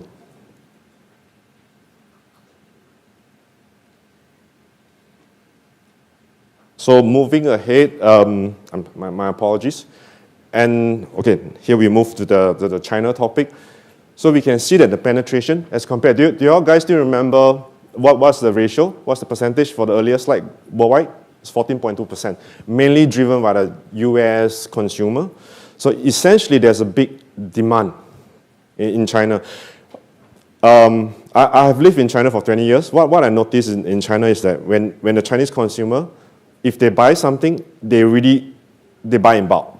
I mean, I have seen brands that overnight they became really famous. Recently, have you all seen the news? Was it Luckin Coffee and Moutai? So it's a big news, right? So with this spark, potentially it could go beyond 14%. Good news, bad news depends on one's perspective. But I think if a trend is coming, we should ride on this wave. And we can see that 93% natural diamonds. But that being said, I believe it was Ty. Ty just mentioned that in China right now, a lot of people are buying gold, not from the retail perspective, not from the consumer perspective, from the investment perspective. So in terms of the consumer end, it's not so positive in the long run. So I think all the more we should embrace a new opportunity in the market. And we can see that, okay, once again, this is the production in China alone. But this data doesn't capture a lot of small-time manufacturers. Maybe they buy 10 CVD machines and they start growing lab-grown diamonds. So this is just a very general big data. And we can see that in terms of China LGD production, this is the rest of the world, 55% worldwide, both CVD and HPHD. And in terms of CVD, China just 16%. But I think if next year, if I'm given an opportunity to stand in front of everyone again, it's going to be 25%. And of course, HPHD is very, very strong players. And interestingly, this time, a lot of our clients, they are not here. So they are in another show at Zhengzhou. So there's another vibrant show going on in Zhengzhou as well, which is why this time, I believe, if you go to the show in airport, in terms of lab-grown diamonds, it's mostly the CVD players. Going ahead, this is what we are looking at. So for the lab-grown customer, generally compared worldwide, they are in general they are younger. So first, second-tier cities, they are now dominant. But I think in China, we should just go beyond. They call it the 下层城市, so it's third and fourth tier. So where the price point is suitable. And of course, right now, I think in the very traditional, correct me if I'm wrong, in the very traditional diamond industry, it's usually the bridal. But eventually I see this divergence of maybe the traditional, the natural diamonds, they still focus on bridal, but lab-grown diamonds, eventually they'll go into fashion accessories, collaboration with brands. So they are competing, at the same time they are not competing. So we shall always see how the changes are. IGI value, earlier I talked about the past, so now it's going ahead. So in 2005, we are one of first to certify lab-grown diamonds. So we see the change, and then we go for it. I think at that time there was a lot of maybe controversy, or even now. So we want to make sure that we want to bring fairness, transparency. So we start doing the certification, and right now we are one of the leaders for lab-grown diamonds. That being said, we also certified natural diamonds. So it's two paths. So over the years, this is some of our developments. So currently, I think going ahead, we shall be focusing more on technology, because AI is one. Right? I think it's a very human, how should I say, labor-intensive industry. But I think AI can probably takes out a lot of work. The reports we can do, all right, and these are diamonds we certified before. Okay, enough of IGI, so I'm going to talk about PGI as well. So I think, I'm going to skip this. So I believe we share a common philosophy. We share a common philosophy in all aspects with regards that we want to set the industry standards. And also we are participating in policy supported by the government. This is very crucial with regards to China and in fact worldwide. And of course, we are not just, we also create the design and art ecosystem, and definitely we support the sustainable development. So these are in the future. These are some of the areas that we can. Okay, I know it's big words. It's like, oh, Yong, you're saying all the big words, but trust me, I think at least we are doing 0.3 now. Are we? Are we? Right? We are sharing knowledge. We are sharing various perspectives.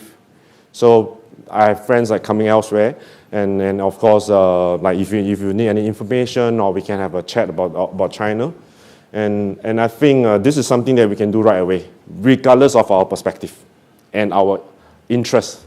So and of course, going ahead, I think we want to be more. Okay, do you all find the summer getting warmer and warmer? It's crazy. It's a crazy year.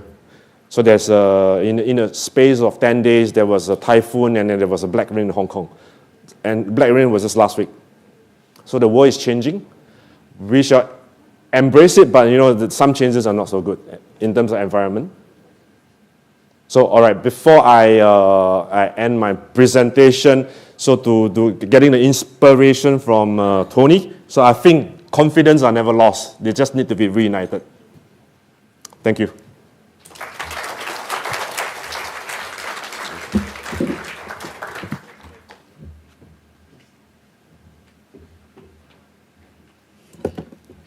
Thank you, Yong, for sharing your insights on the diamond market in China. We believe for the jewelry industry to prosper and have sustainable growth in business, the market needs diversity in its products. Despite current obsession with investment-driven purchases in gold and with the downturn of consumption of diamonds or gem-set jewelry, we believe that diamonds, colored gems, and other precious metals and precious materials are an important part of jewelers' business portfolio. As we have seen in other markets, when consumption recovers and when the aspired purchases return to the consumers, the bling will sell. And as a matter of fact, PGI has already been working with many international companies now that are now choosing to set their stones in platinum. This market shift is the most obvious in the West, where the platinum inventory is relatively low, and retailers find it an excellent opportunity to stock platinum when its spot price is half of gold's. In fact, it is slightly cheaper to set diamonds on platinum now than it is on 18K white gold. And some would say, why pay more for the fake white when you can afford to buy the platinum? So it is in our steadfast intention to collaborate with any retailers, wholesalers, setters, producers, or site holders that are looking into using platinum as their white metal of choice. We have the global support team to building towards responsible sourcing and a team of experts to support the technology and production. And with that, I will introduce our next guest. He is a platinum expert I have worked closely with. I'm supposed to click this. Sorry, I just double-clicked that, sorry. And he has been working very closely with the trade in America to support the tech and production of stone setting in platinum. Josh has extensive background working with platinum jewelry. He's one of the most knowledgeable experts with hands-on experience on customized platinum alloys. So please welcome Josh Helmich on trends in platinum advancements in resolving production issues.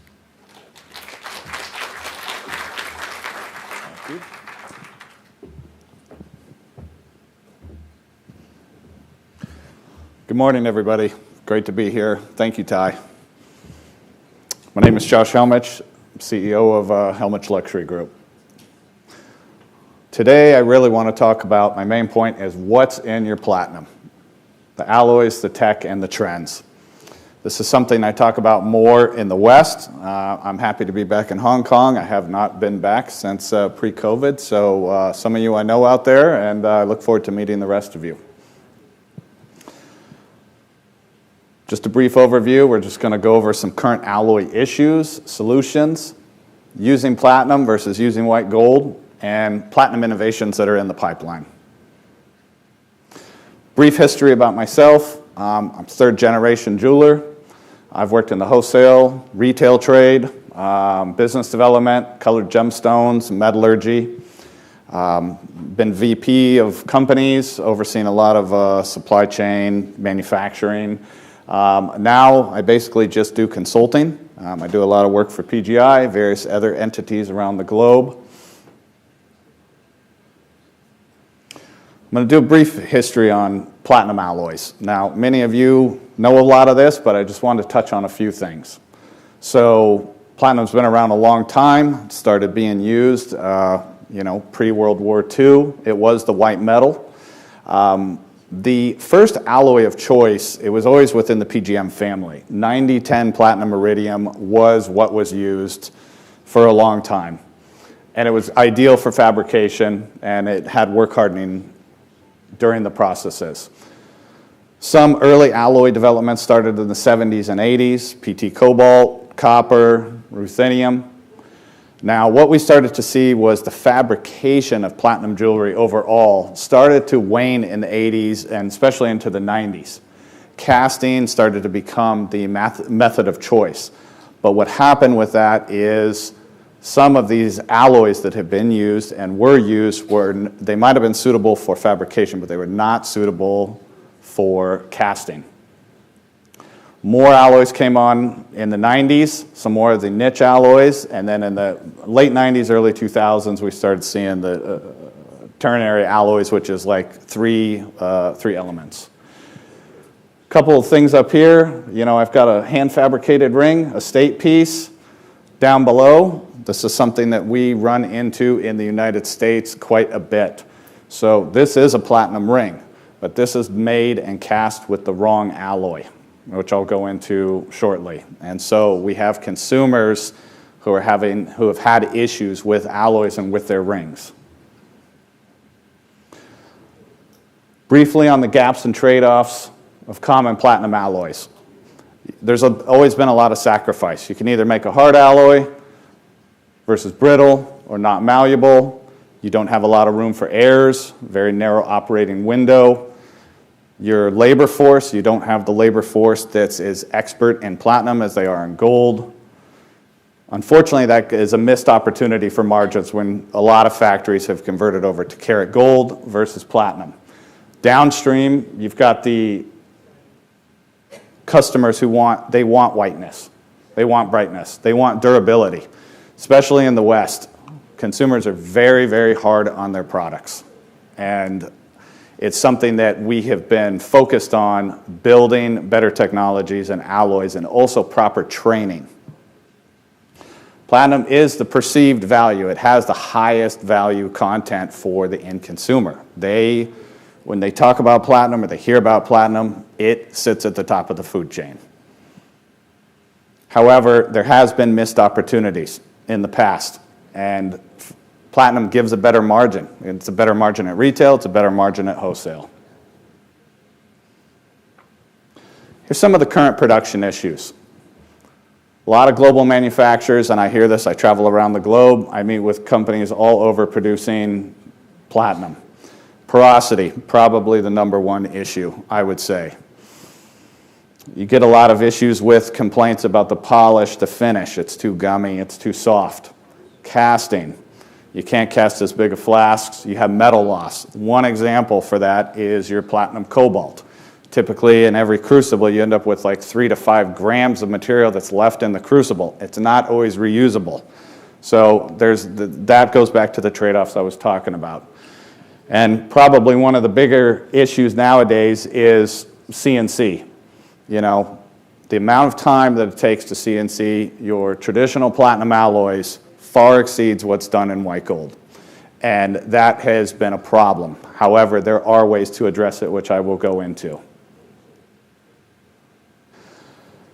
The real issue is the alloy. It's not the platinum itself. This is something that I feel like I'm on a talking tour, actually, with PGI USA. We have a big issue with this in the United States. Specifically in the US, it's platinum iridium 95.5. So a lot of companies took the 9010 that was used for fabrication for all those years and went to a casting alloy. It's got a great trade-off. It's very easy to cast with. Unfortunately, everything else down the line offers an inferior product to the end consumer. More specifically, when we get into other parts of the globe, you know, over here, platinum copper, one of the most popular casting alloys, it still falls under. It's a little too soft. Polishing is still a challenge. Porosity, platinum cobalt, I went over some of those issues. Slightly magnetic, you get blue oxidation. And then in other parts of the globe, we've got the platinum palladium alloys. It's also very soft. It's also extremely costly. Here's one of the main points I want to focus on. It's the solutions, because that's what everybody in here who does platinum production. These are things that, if they're followed, you can get a wonderful product all the way through the supply chain. Proper mixing. I visit a lot of companies. They like to mix their alloys in-house. They don't follow the rules when doing it. They get contamination. They're not using cover gas. I've even been to a couple factories, not in this part of the globe, where they will throw in the elements on top of an old casting button, and they end up with inferior product. One of the main solutions is also using the proper alloys. Platinum ruthenium is probably the best all-around alloy used around the globe today. It's used by Tiffany's. It's used by Harry Winston. These are global brands. They put out a superior product, and there's a reason that they choose to use this alloy. Over here in the East, because copper is a main element in alloys, you know, I always advise companies, don't just go with the platinum copper.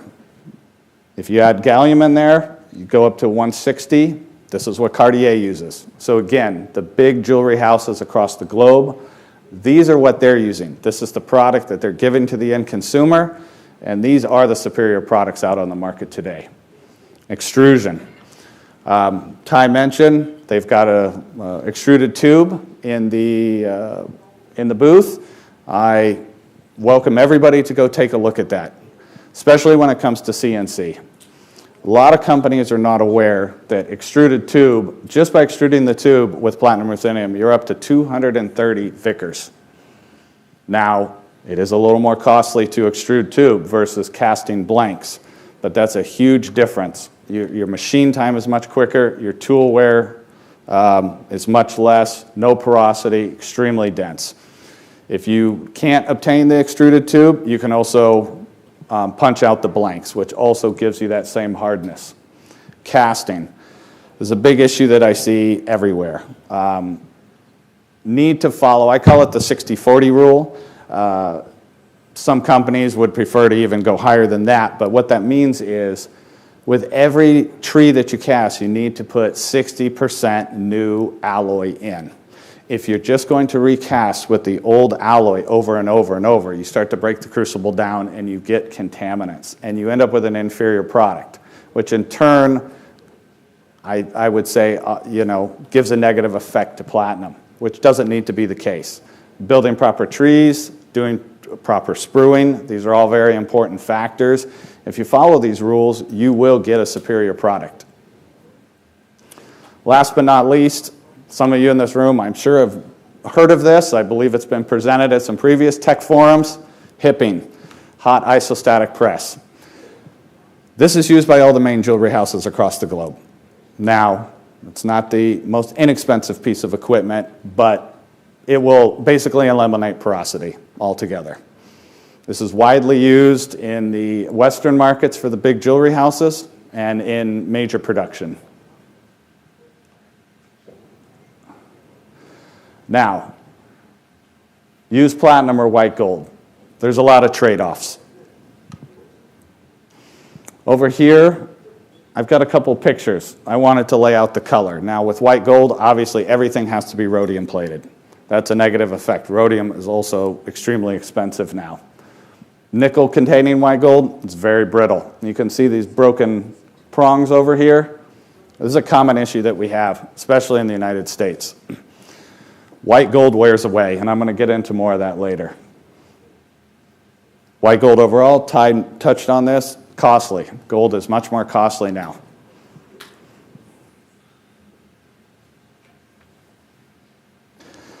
Now I'm going to share some test results. Why platinum is a better choice for setting. Now this was a 4-year study. It was done in conjunction with FEM out of Germany, Tech Forum, Teresa Freya, who some of you may have met previously at a tech forum out of Portland, Oregon, and PGI USA. The testing program was the abrasion test, corrosion, and polishing. The discussion that I want to talk about is why hardness does not necessarily equal wear resistance. I hear this from a lot of manufacturers. Well, white gold's 190, 200 Vickers. It means it's more durable. We'll go through the results, and I'll show you that's not necessarily the case. Centerstone and pave security. Now this is something tying into the diamond market. At the end of the day, the consumer does not want to lose their diamonds out of the ring. It's very frustrating, and it has a negative effect through the retailer and up the supply chain. And then we'll go through some of the differences. First, we'll start with the scratch and corrosion testing. So the scratch test was done. A diamond tip to discovering is, does the scratch cause micro cutting or micro plowing? So quickly, I'll just go through the results here. So in white gold, what happens is, and this is to simulate what happens with the end consumer when they're wearing their ring. As gold gets scratched, it actually flakes away. You're losing gold as you wear it. Platinum, because of its density, it plows. It just moves along the edge. You can bring it back over. Now, if I want to translate that into the security of the gemstones, that's a key factor. Gold wears away over time. It flakes away over time. And as consumers are busier and people are busier with work and life, they're very hard on their jewelry. The corrosion test.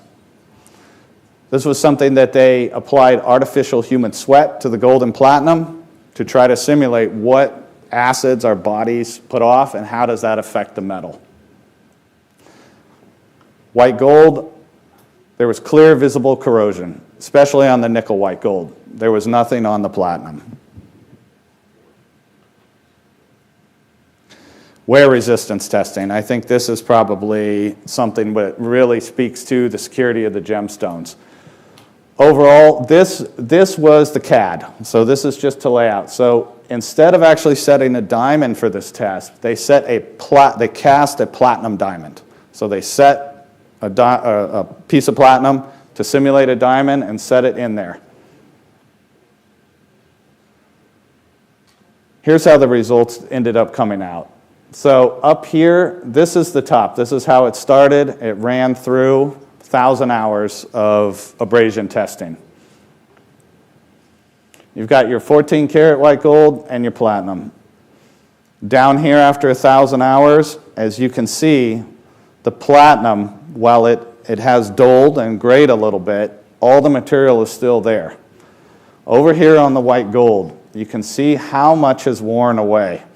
And up closer on the prongs, so that simulates the problems what the end consumers have over time with white gold. It gives them an inferior product, which in turn is a negative effect on the jewelry industry for that particular metal. Here's the results. The volume loss was 2.5 times higher in gold over platinum. And that was only over 1,000 hours. So you can imagine over a lifetime, 5 years, 8 years, 10 years. This is why white gold has to be, the tips have to be replaced, retipped, new heads, things of that nature. And as diamonds have become more expensive, people do not like losing their diamonds at all. I can tell you it's a real problem when it comes back into the retail store and the diamond is missing. Here's a chart overall, just so you can kind of see it mapped out. Now, I will say for the test, and I know I was speaking a little bit negatively on 95.5 platinum iridium, but for the test, they wanted to showcase the lowest, I would say, platinum alloy that I don't recommend for casting ever, and also with platinum ruthenium, just to see how it would mark. So as you can see with both 18K and 14K nickel white and palladium-based white golds, how much more material wore away over time compared to the platinum alloys. And again, I think this talks about the journey of platinum, the density of platinum, and the superiority of platinum. The study confirmed, I would say, what was always believed, but I think there had never been a study done to this magnitude to prove it. Platinum and gold alloys are not the same. Hardness does not equal wear resistance. Platinum is the most ductile. Nickel white gold is brittle. And platinum jewelry outlasts the gold counterparts. This piece that I'm currently wearing, this is from the 1930s. It's been passed down. I actually picked it up through an estate, but that would not be the case if it was a white gold alloy. Innovation. These are things that are going to help change the platinum industry to move it further along within the jewelry space. Ty has touched on a couple of these things. Collaborations. PGI has been, in effect, working with some global brands to convert from white gold setting into platinum. These brands could see the advantage. First, the cost advantage. They can offer a superior product at a great price, and it translates down to the consumer for that perceived value. It's a great marketing narrative. I think Tony touched on that beyond jewelry, but knowing all the good that platinum does, that resonates with the end consumer. It resonates in the West. I know it's going to resonate even more and more in the East as well. Some of the new tech. This will be touched on by Chloe after myself, but additive manufacturing. This really is a game changer, specifically in platinum. It does open the door to new opportunities, new designs, hollow structures, things that could not be cast or built. It does require a new way of thinking, a new way of designing. I'll let Chloe touch on it more, but I will say when you're printing, platinum has far superior attributes in printing over gold, actually. Tilt casting. Now, tilt casting is not something new. Tilt casting for platinum, I have found, as I've been visiting factories over the past couple of years, has become much more universally used. Now, that is not getting rid of the typical centrifugal casting, but for the really heavy rings, heavy items, small batches, tilt casting works very well. All of this, including electroforming, which I encourage everyone to go to the PGI booth, see some of these large electroform hollow chains. It's going to create new value for customers, new products and new tech. And I think working in conjunction with PGI, working with the diamond industry, at the end, the consumer, I mean, we know the consumer changes very rapidly in this day and age. A new phone, a new tech, what's new? These are possibilities that are going to open the door for platinum jewelry. Industrial, which Tony touched on quite a bit, the amount of money and research going into the industrial sector of PGMs is going to change the way that we all live. And jewelry can piggyback off of that. There's a lot of tech that will be passed down. Jewelry will benefit from the volume. And while it's been touched on, I'm very excited for the BMW launch of the hydrogen fuel cell X5 line coming, I believe, in about a year and a half, roughly. Toyota, I know, is already launched, but they're launching something as well. And last but definitely not least, I'm very aware of some new platinum alloys that are being worked on currently. They're being developed. They are far superior than anything that's ever hit the market. There will be no trade-offs. They will have the ease of use like white gold. They will provide a far superior experience for the consumers, for the manufacturers, the jewelers. I encourage everybody to keep an eye out for these.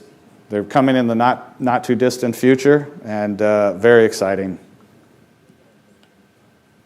And I just want to say thank you to PGI and everybody here. Thank you.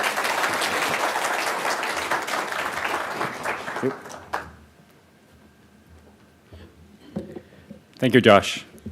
It is extremely exciting to know there will be new platinum alloys that are going to address the current production issues. To have a platinum alloy to behave almost identical to the way white gold polish and CNC, yet retains its whiteness, strength, and hardness. That just sounds too good to be true, right? There are many tests I'm aware of that is being done, including the reusability of scraps and casting, etc. So we'll have to wait, but all good things are worth waiting for. Allow me to go into a little bit of a commercial to introduce Platinum ABC on YouTube and LinkedIn, on WeChat and more platforms to come in China. Please take your phone out and scan the QR codes on the screen. I would like everyone to just maybe subscribe on YouTube. It's so hard to get subscriptions on YouTube, even when we're getting 600 views. We started Platinum ABC in 2020 to consolidate platinum knowledge and innovation, then share it back with the trade. Since then, we have begun to build a community of experts that is now in the forefront of alloy development, as well as technology such as powder, metallurgy, and additive manufacturing. We have also started working with companies that are contributing to the volume and the innovation of platinum, both in the form of videos and actual collaborated projects. So if you go on YouTube and watch one of the latest series that we launched, it's actually a fully documented project, which is a direct metal printing contest, where PGI sponsored a platinum exclusive design competition involving schools around the world. And as a trade organization, then PGI had the chance to work with innovation companies like Pro Gold in Italy, luxury brands like Xiaomi, and with various schools around the world, including the master's students of Gemological Institute of China in Wuhan. So through industry, luxury, research, and education, we were able to explore the development of 3D printing. We'll continue to have similar projects throughout the year with different brands and more schools from around the world. And we look forward to having a chance to work with you in the future. So speaking of innovation, we arrived to our last presentation today, addressing the trends in technological advancements and how it can change our industry through jewelry applications. We're honored to have our speaker from Oxford, UK, Dr. Chloe Cunningham, leads the Precious Metal and Luxury Division at Alloyd and holds a PhD in Additive Manufacturing Technologies and Metallurgy. Please put your hands together for Dr. Chloe.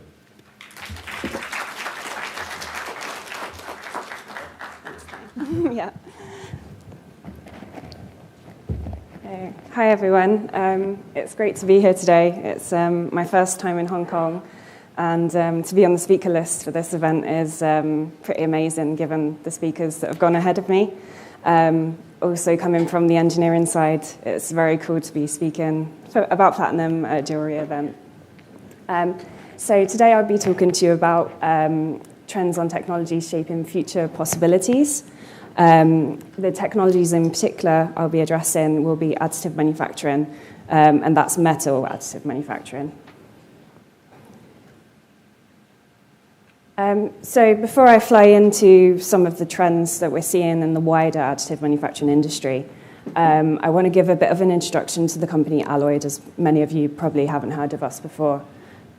So we work across a number of industries, and in a nutshell, what we do is produce the best components digitally. So we leverage here advanced additive manufacturing platforms. We have a world-leading set of digital tooling to allow us to do so. And this allows us to deliver scalable and efficient manufacturing solutions. We're growing. We're a relatively new company, started up in 2019. But we've got good annual growth, and we have some really impressive customers that we're working with, so supporting the best aerospace companies, the best automotive companies globally. We'll run through this quickly, but we currently have 145 employees across 3 countries. So Oxford is our corporate headquarters, and we also have a production facility there. We have a regional office in Seattle, where we're producing defense and space-focused applications. Also, we do have a regional office in Tokyo, Japan, as well. So the definition of metal additive manufacturing, I've had a quite interesting one recently, which I think breaks it down almost too simplistically. But it's really firing lasers at metal dust, to keep it very simple. Probably the more technical description is building parts layer by layer with a digital build file to create the component that you're after. Common techniques include directed energy deposition, binder jetting, and laser powder bed fusion. Laser powder bed fusion is the process shown on the right here, where we have a powder bed and lasers melting the powder layer by layer. This process in particular is very interesting for jewellery due to the high density we can achieve, as well as the fine geometrical accuracy. So in the wider field, additive manufacturing is maturing to have really significant economic and ecological impact. We are seeing that AM is becoming a cost-effective technology, not just for prototyping and high-end applications. We're finding as well that it can enable faster design iterations and also mass customization. And it does essentially collapse the time it takes to go from design to production, and shifts the power to designers, and they have a lot more control over the parts that they want to make. So where Alloyed is involved with metal additive manufacturing, this is all over the manufacturing chain, really. So we are in the materials, we're in the production and the operations. So with Alloyed, we have a rich background of designing alloys and redesigning alloy compositions. But we also are able to look at the feedstock, have clever design strategies and processing strategies, and then leading that around to control and quality as well.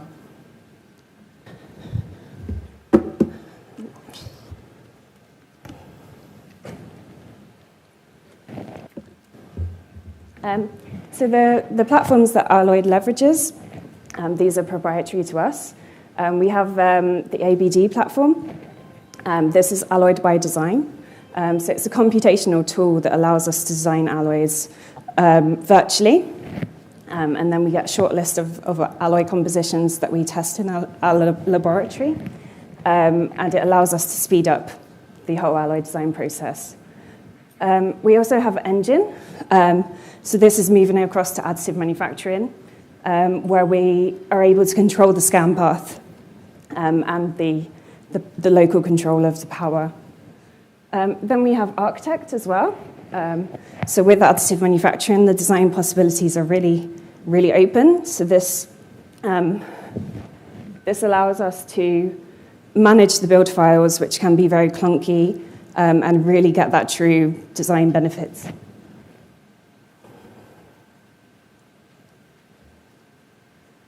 So Alloyd has experience with a number of industries. We've been involved with designing rocket components, also engine blocks in the automotive industry, and also we have a medical division. So with this stack of technology, we have been able to achieve significant cost reductions, and this is bringing additive manufacturing into the real world, into real end-use applications.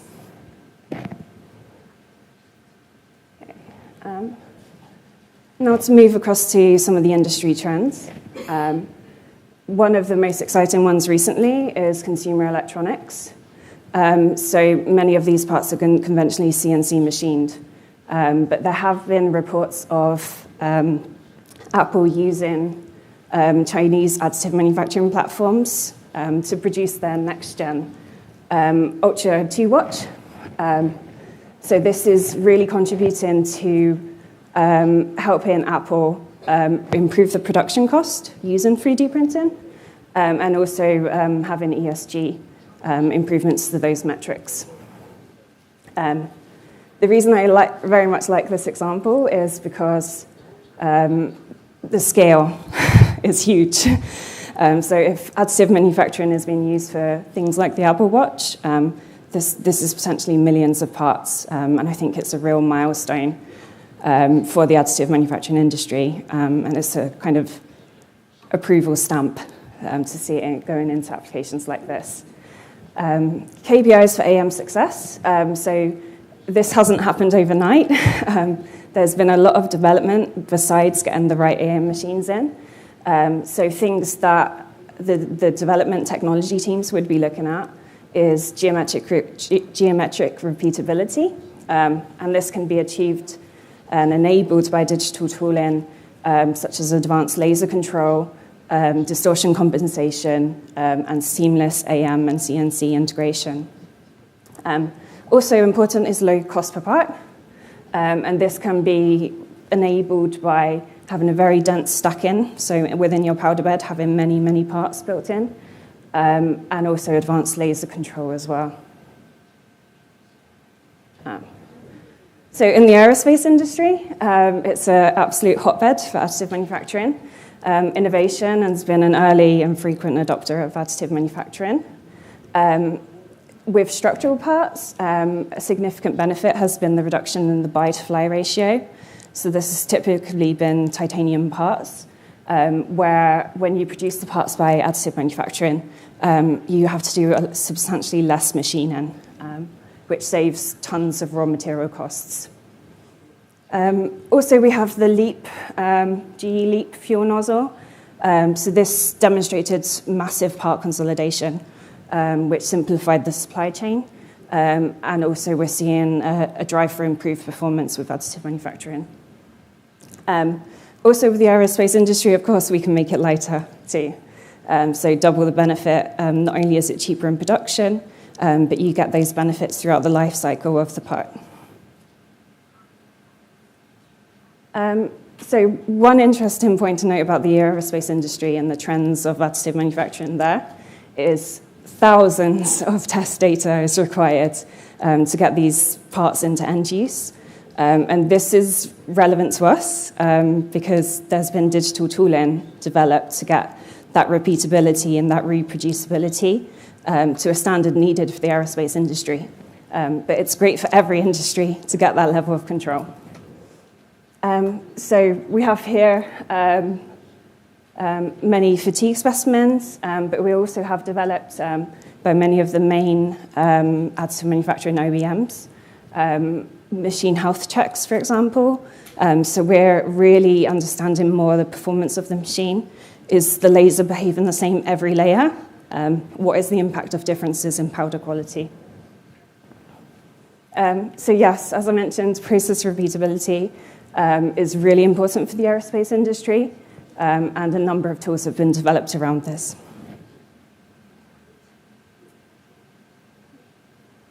With the automotive industry, so kind of the mass high volume kind of cars out there at the moment, they won't have a metal additive manufacturing part on them.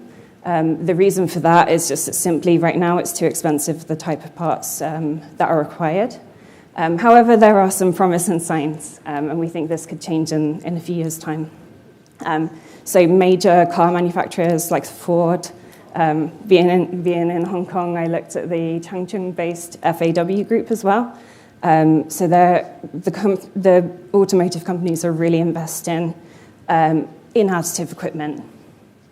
Also, there are separate streams of metal additive manufacturing and productivity enhancements that could lead to more applications in the future.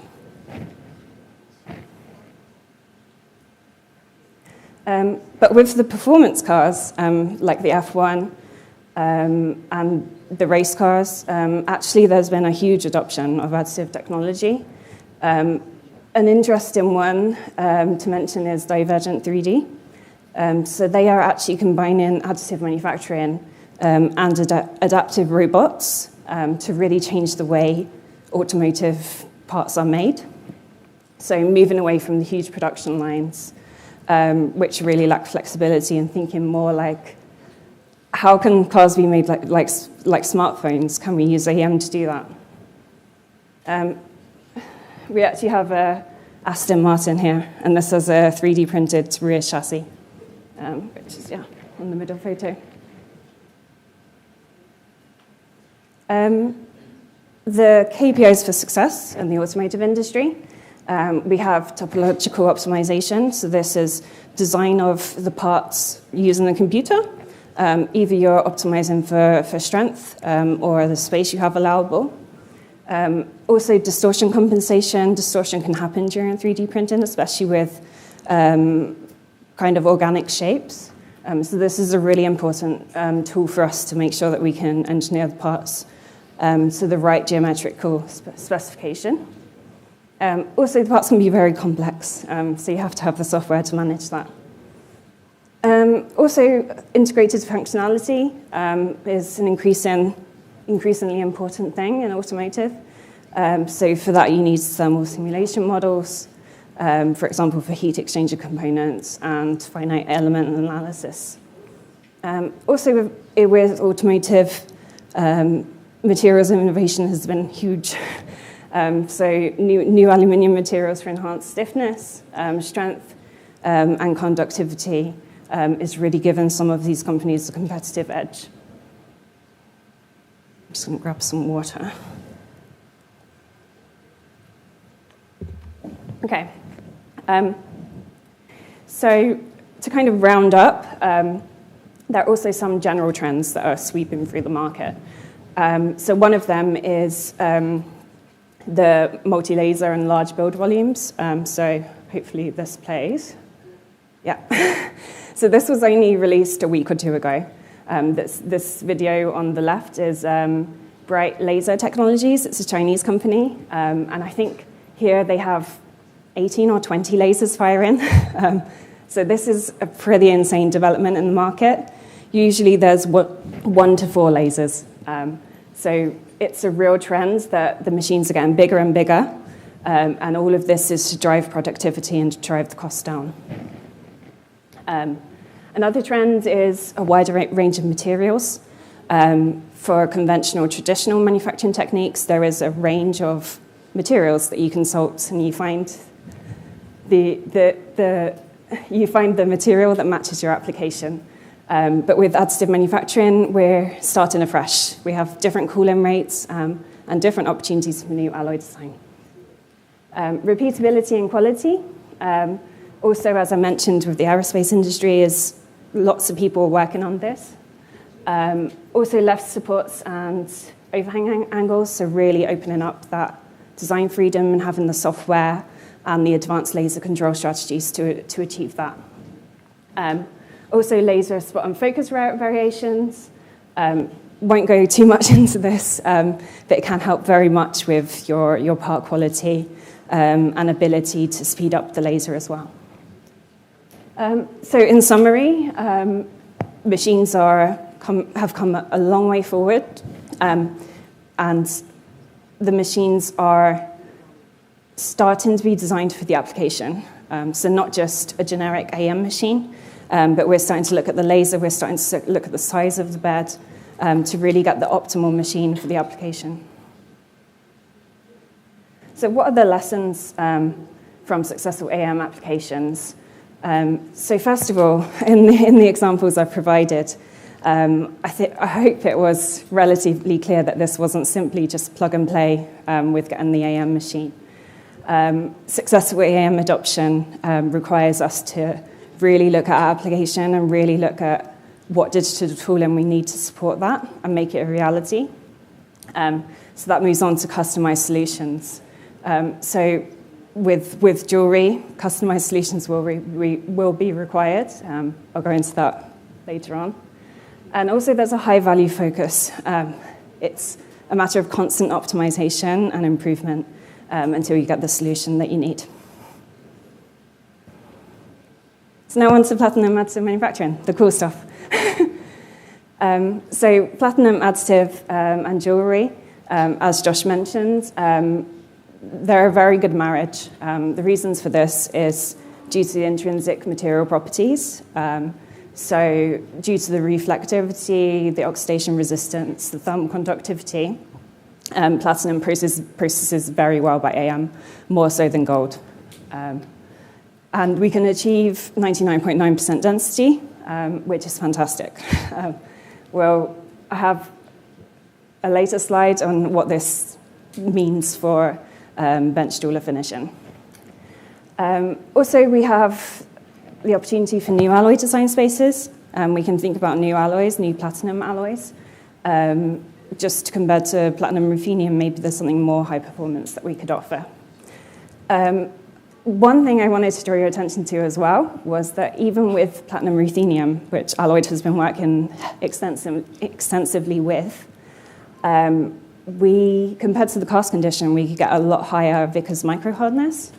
So we're around 160 Vickers microhardness compared to 120, which has good implications for machinability and wear resistance.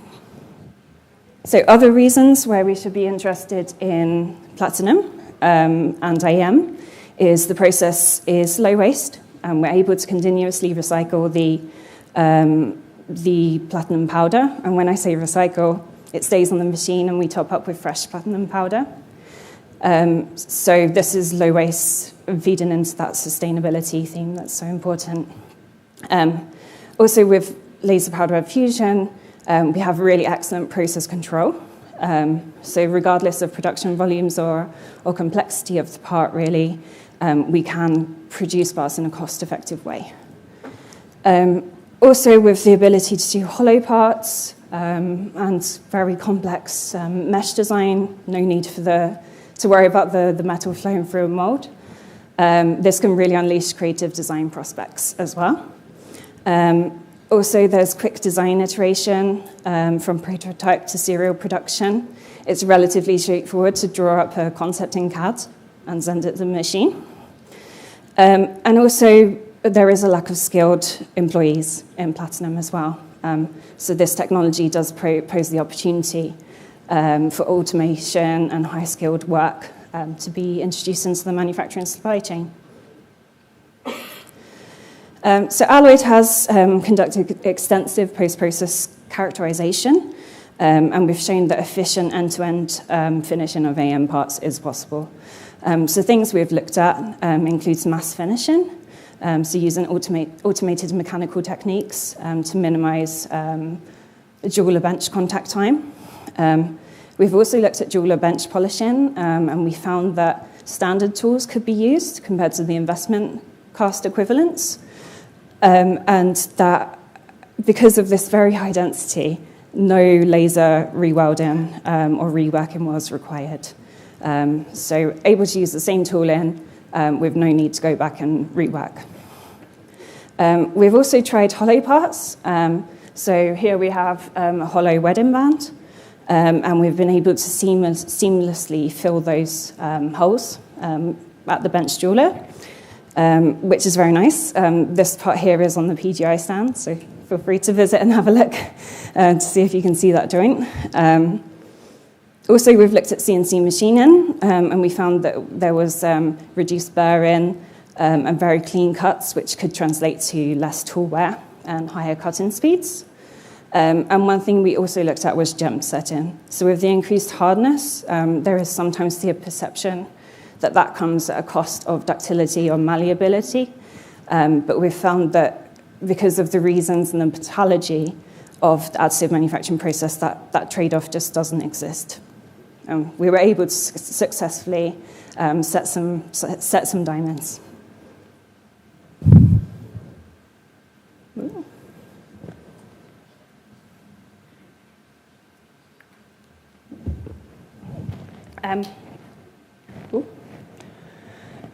So what are the things that, with metal additive manufacturing, we need to look out for? What are the things that are going to make us successful? Maybe it won't get to Apple Watch volumes in titanium, but what would be the things that kind of take this from one-off prototyping or small batches for boutique items to more kind of a mainstay technology? This is my opinion of what those things would be. So I think what we do need is control over the surface quality. We need the builds densely packed so we can get the cost per gram down. We also need high density with speed. So we've shown that we can do this without the need for HIP. Also, we need defect prediction. So to live up to these claims on sustainability, which are real, they do exist, we need to be not producing scrap parts. We need to try and cut out that development cycle where we might have to do iterations to get the thing right. So we want to make things first time right without scrap. Another thing is, because we're working with platinum, is we want to minimize the amount of support structures that are used in laser powder bed fusion. And this one thing, Alloyd has looked quite closely at how we can do this. And tying into this first time right concept, we need quality assurance, especially for platinum, and also distortion compensation.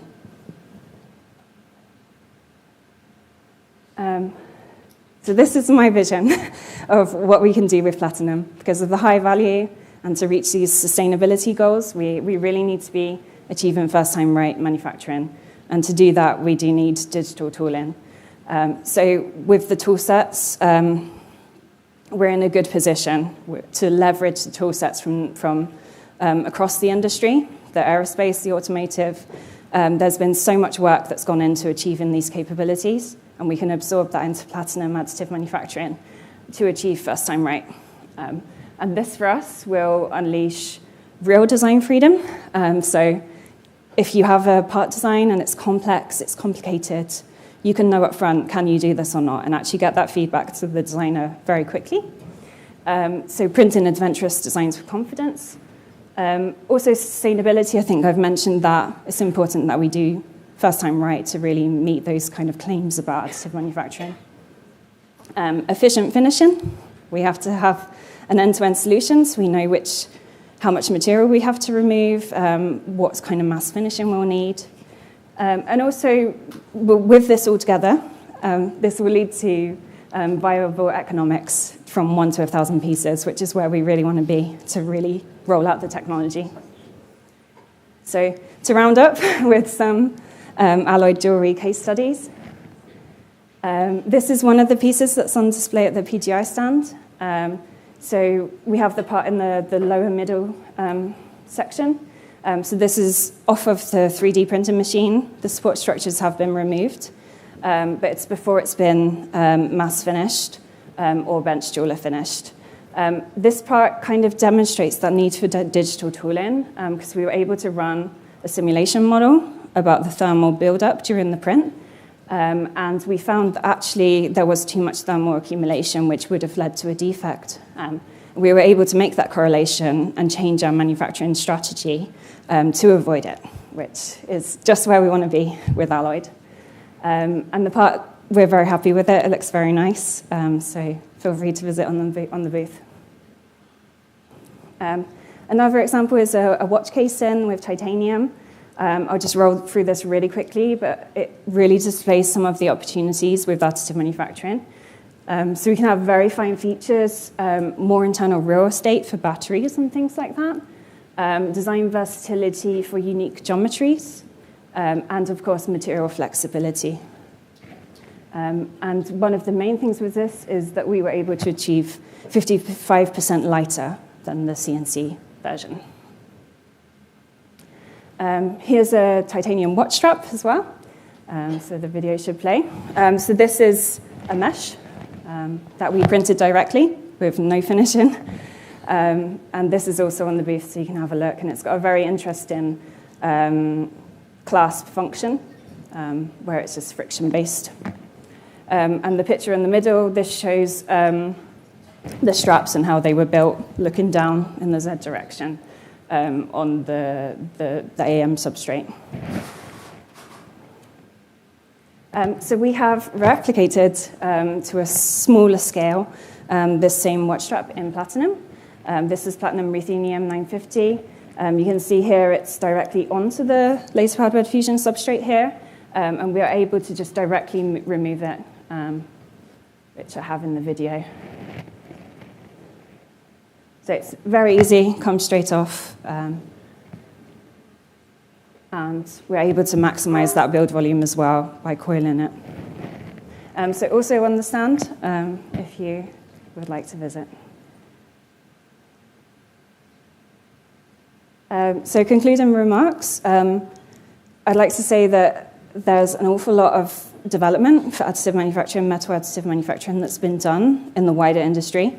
And although in platinum additive manufacturing, we do have to really think about our key criteria that's going to make this a success, there is an awful lot of the tools already there, and we can bring this over.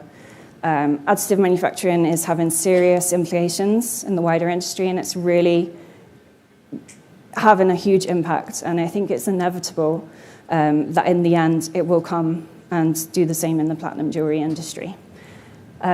So the scale of the impact will really depend on how well we're able to adopt this digital tooling and meet those key criteria. But then I'd like to make a final call to action as well.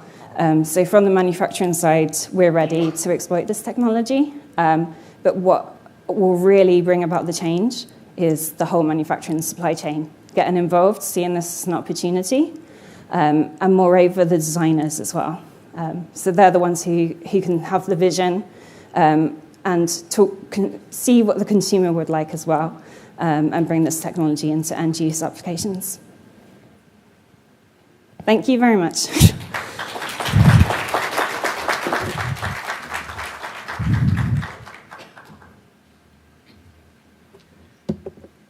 Thank you, Chloe, for the deep dive into how technology is shaping the future of industries and shining a light on how it can also change jewelry with novel applications. I noticed on Chloe's slides there were tables of KPI for AM success. I think those are like things that we really should look out for. So what I'm going to do, it will be asking all the presenters if they could share some of their PPTs. No promises, but if we do, we will be able to download them from the QR codes that we sent to you guys.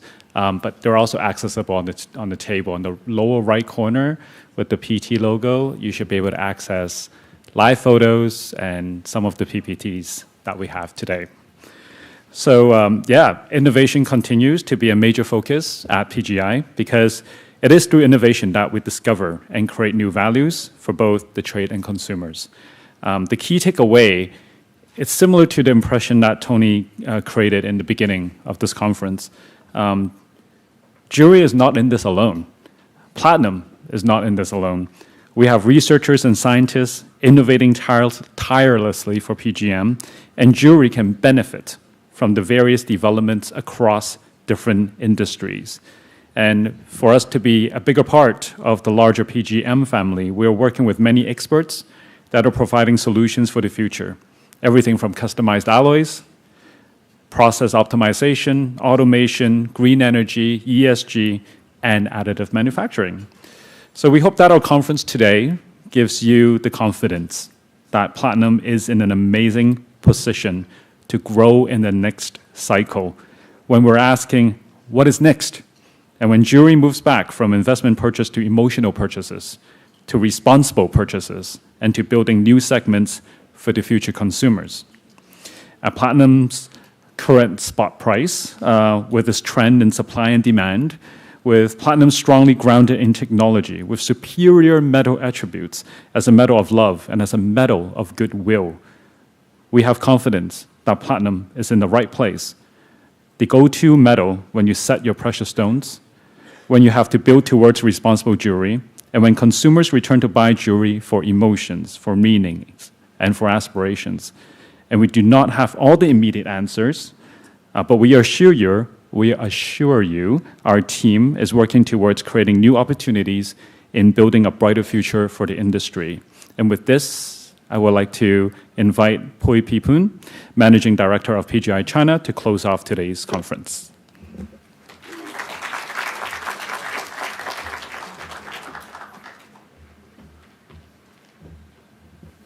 Thank you, Tai.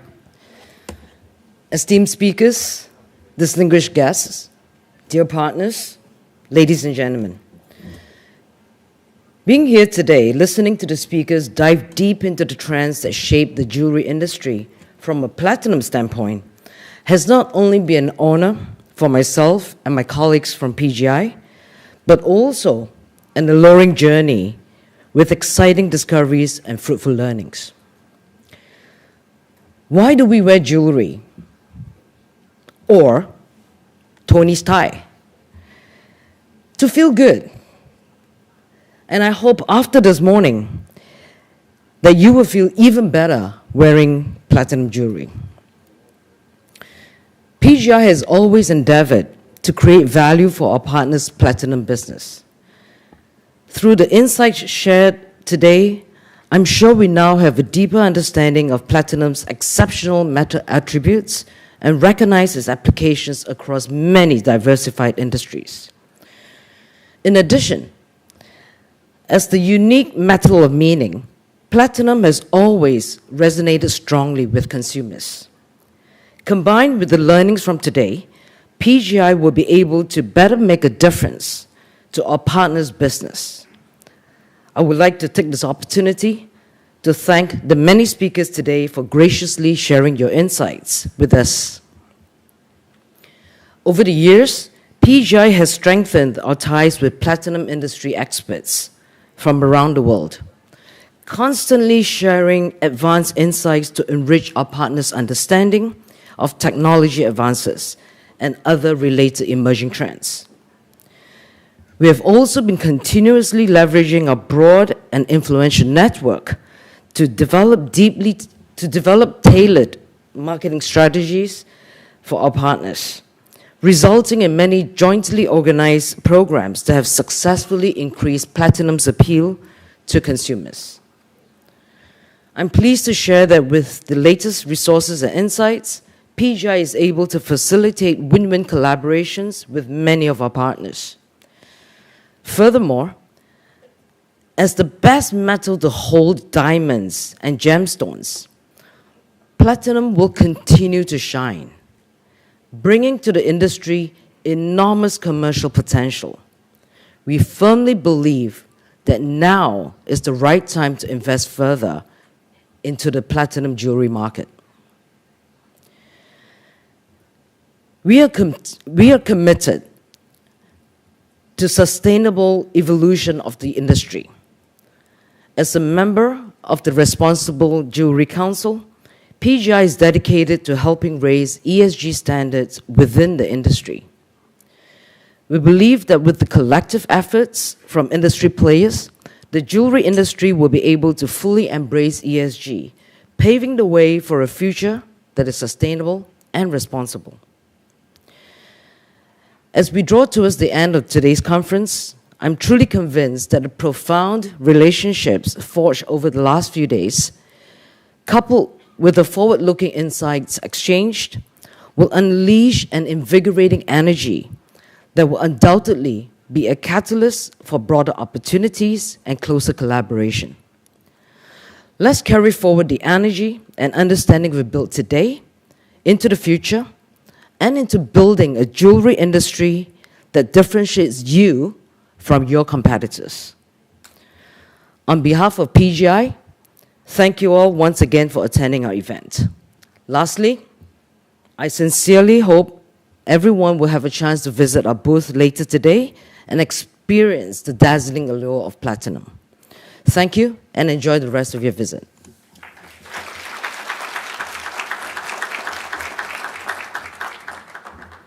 Thank you, Pui. 感谢所有的来宾，感谢一如既往对铂金的支持。我们深深的相信，市场不停在改变，而铂金在责任性、在跨行业的应用、在技术上的发展，铂金都会继续助力珠宝首饰市场的美好未来。Thank you for coming. Please stay behind. There is no Q&A session, but there is food and refreshments in the back and a chance for everyone to ask questions and mingle with our speakers. So thank you again for coming.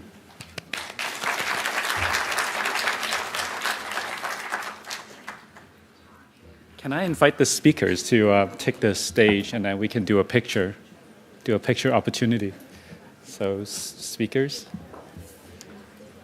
Brian, can we go back to you?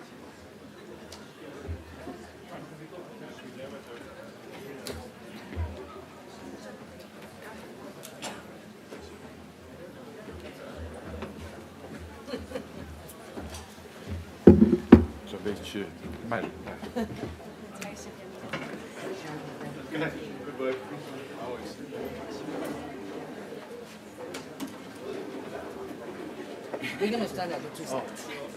Okay, shift. Okay. Shift. Everybody shift a little bit further. Okay, one step forward.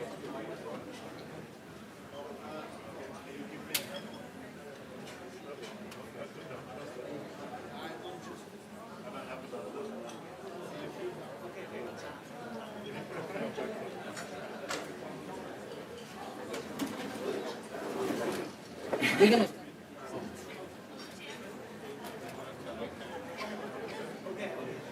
Thank you.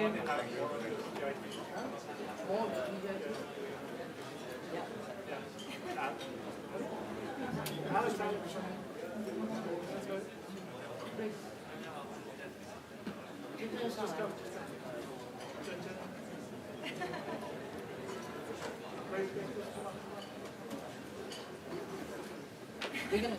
So silly. Yeah, put in your weekly report.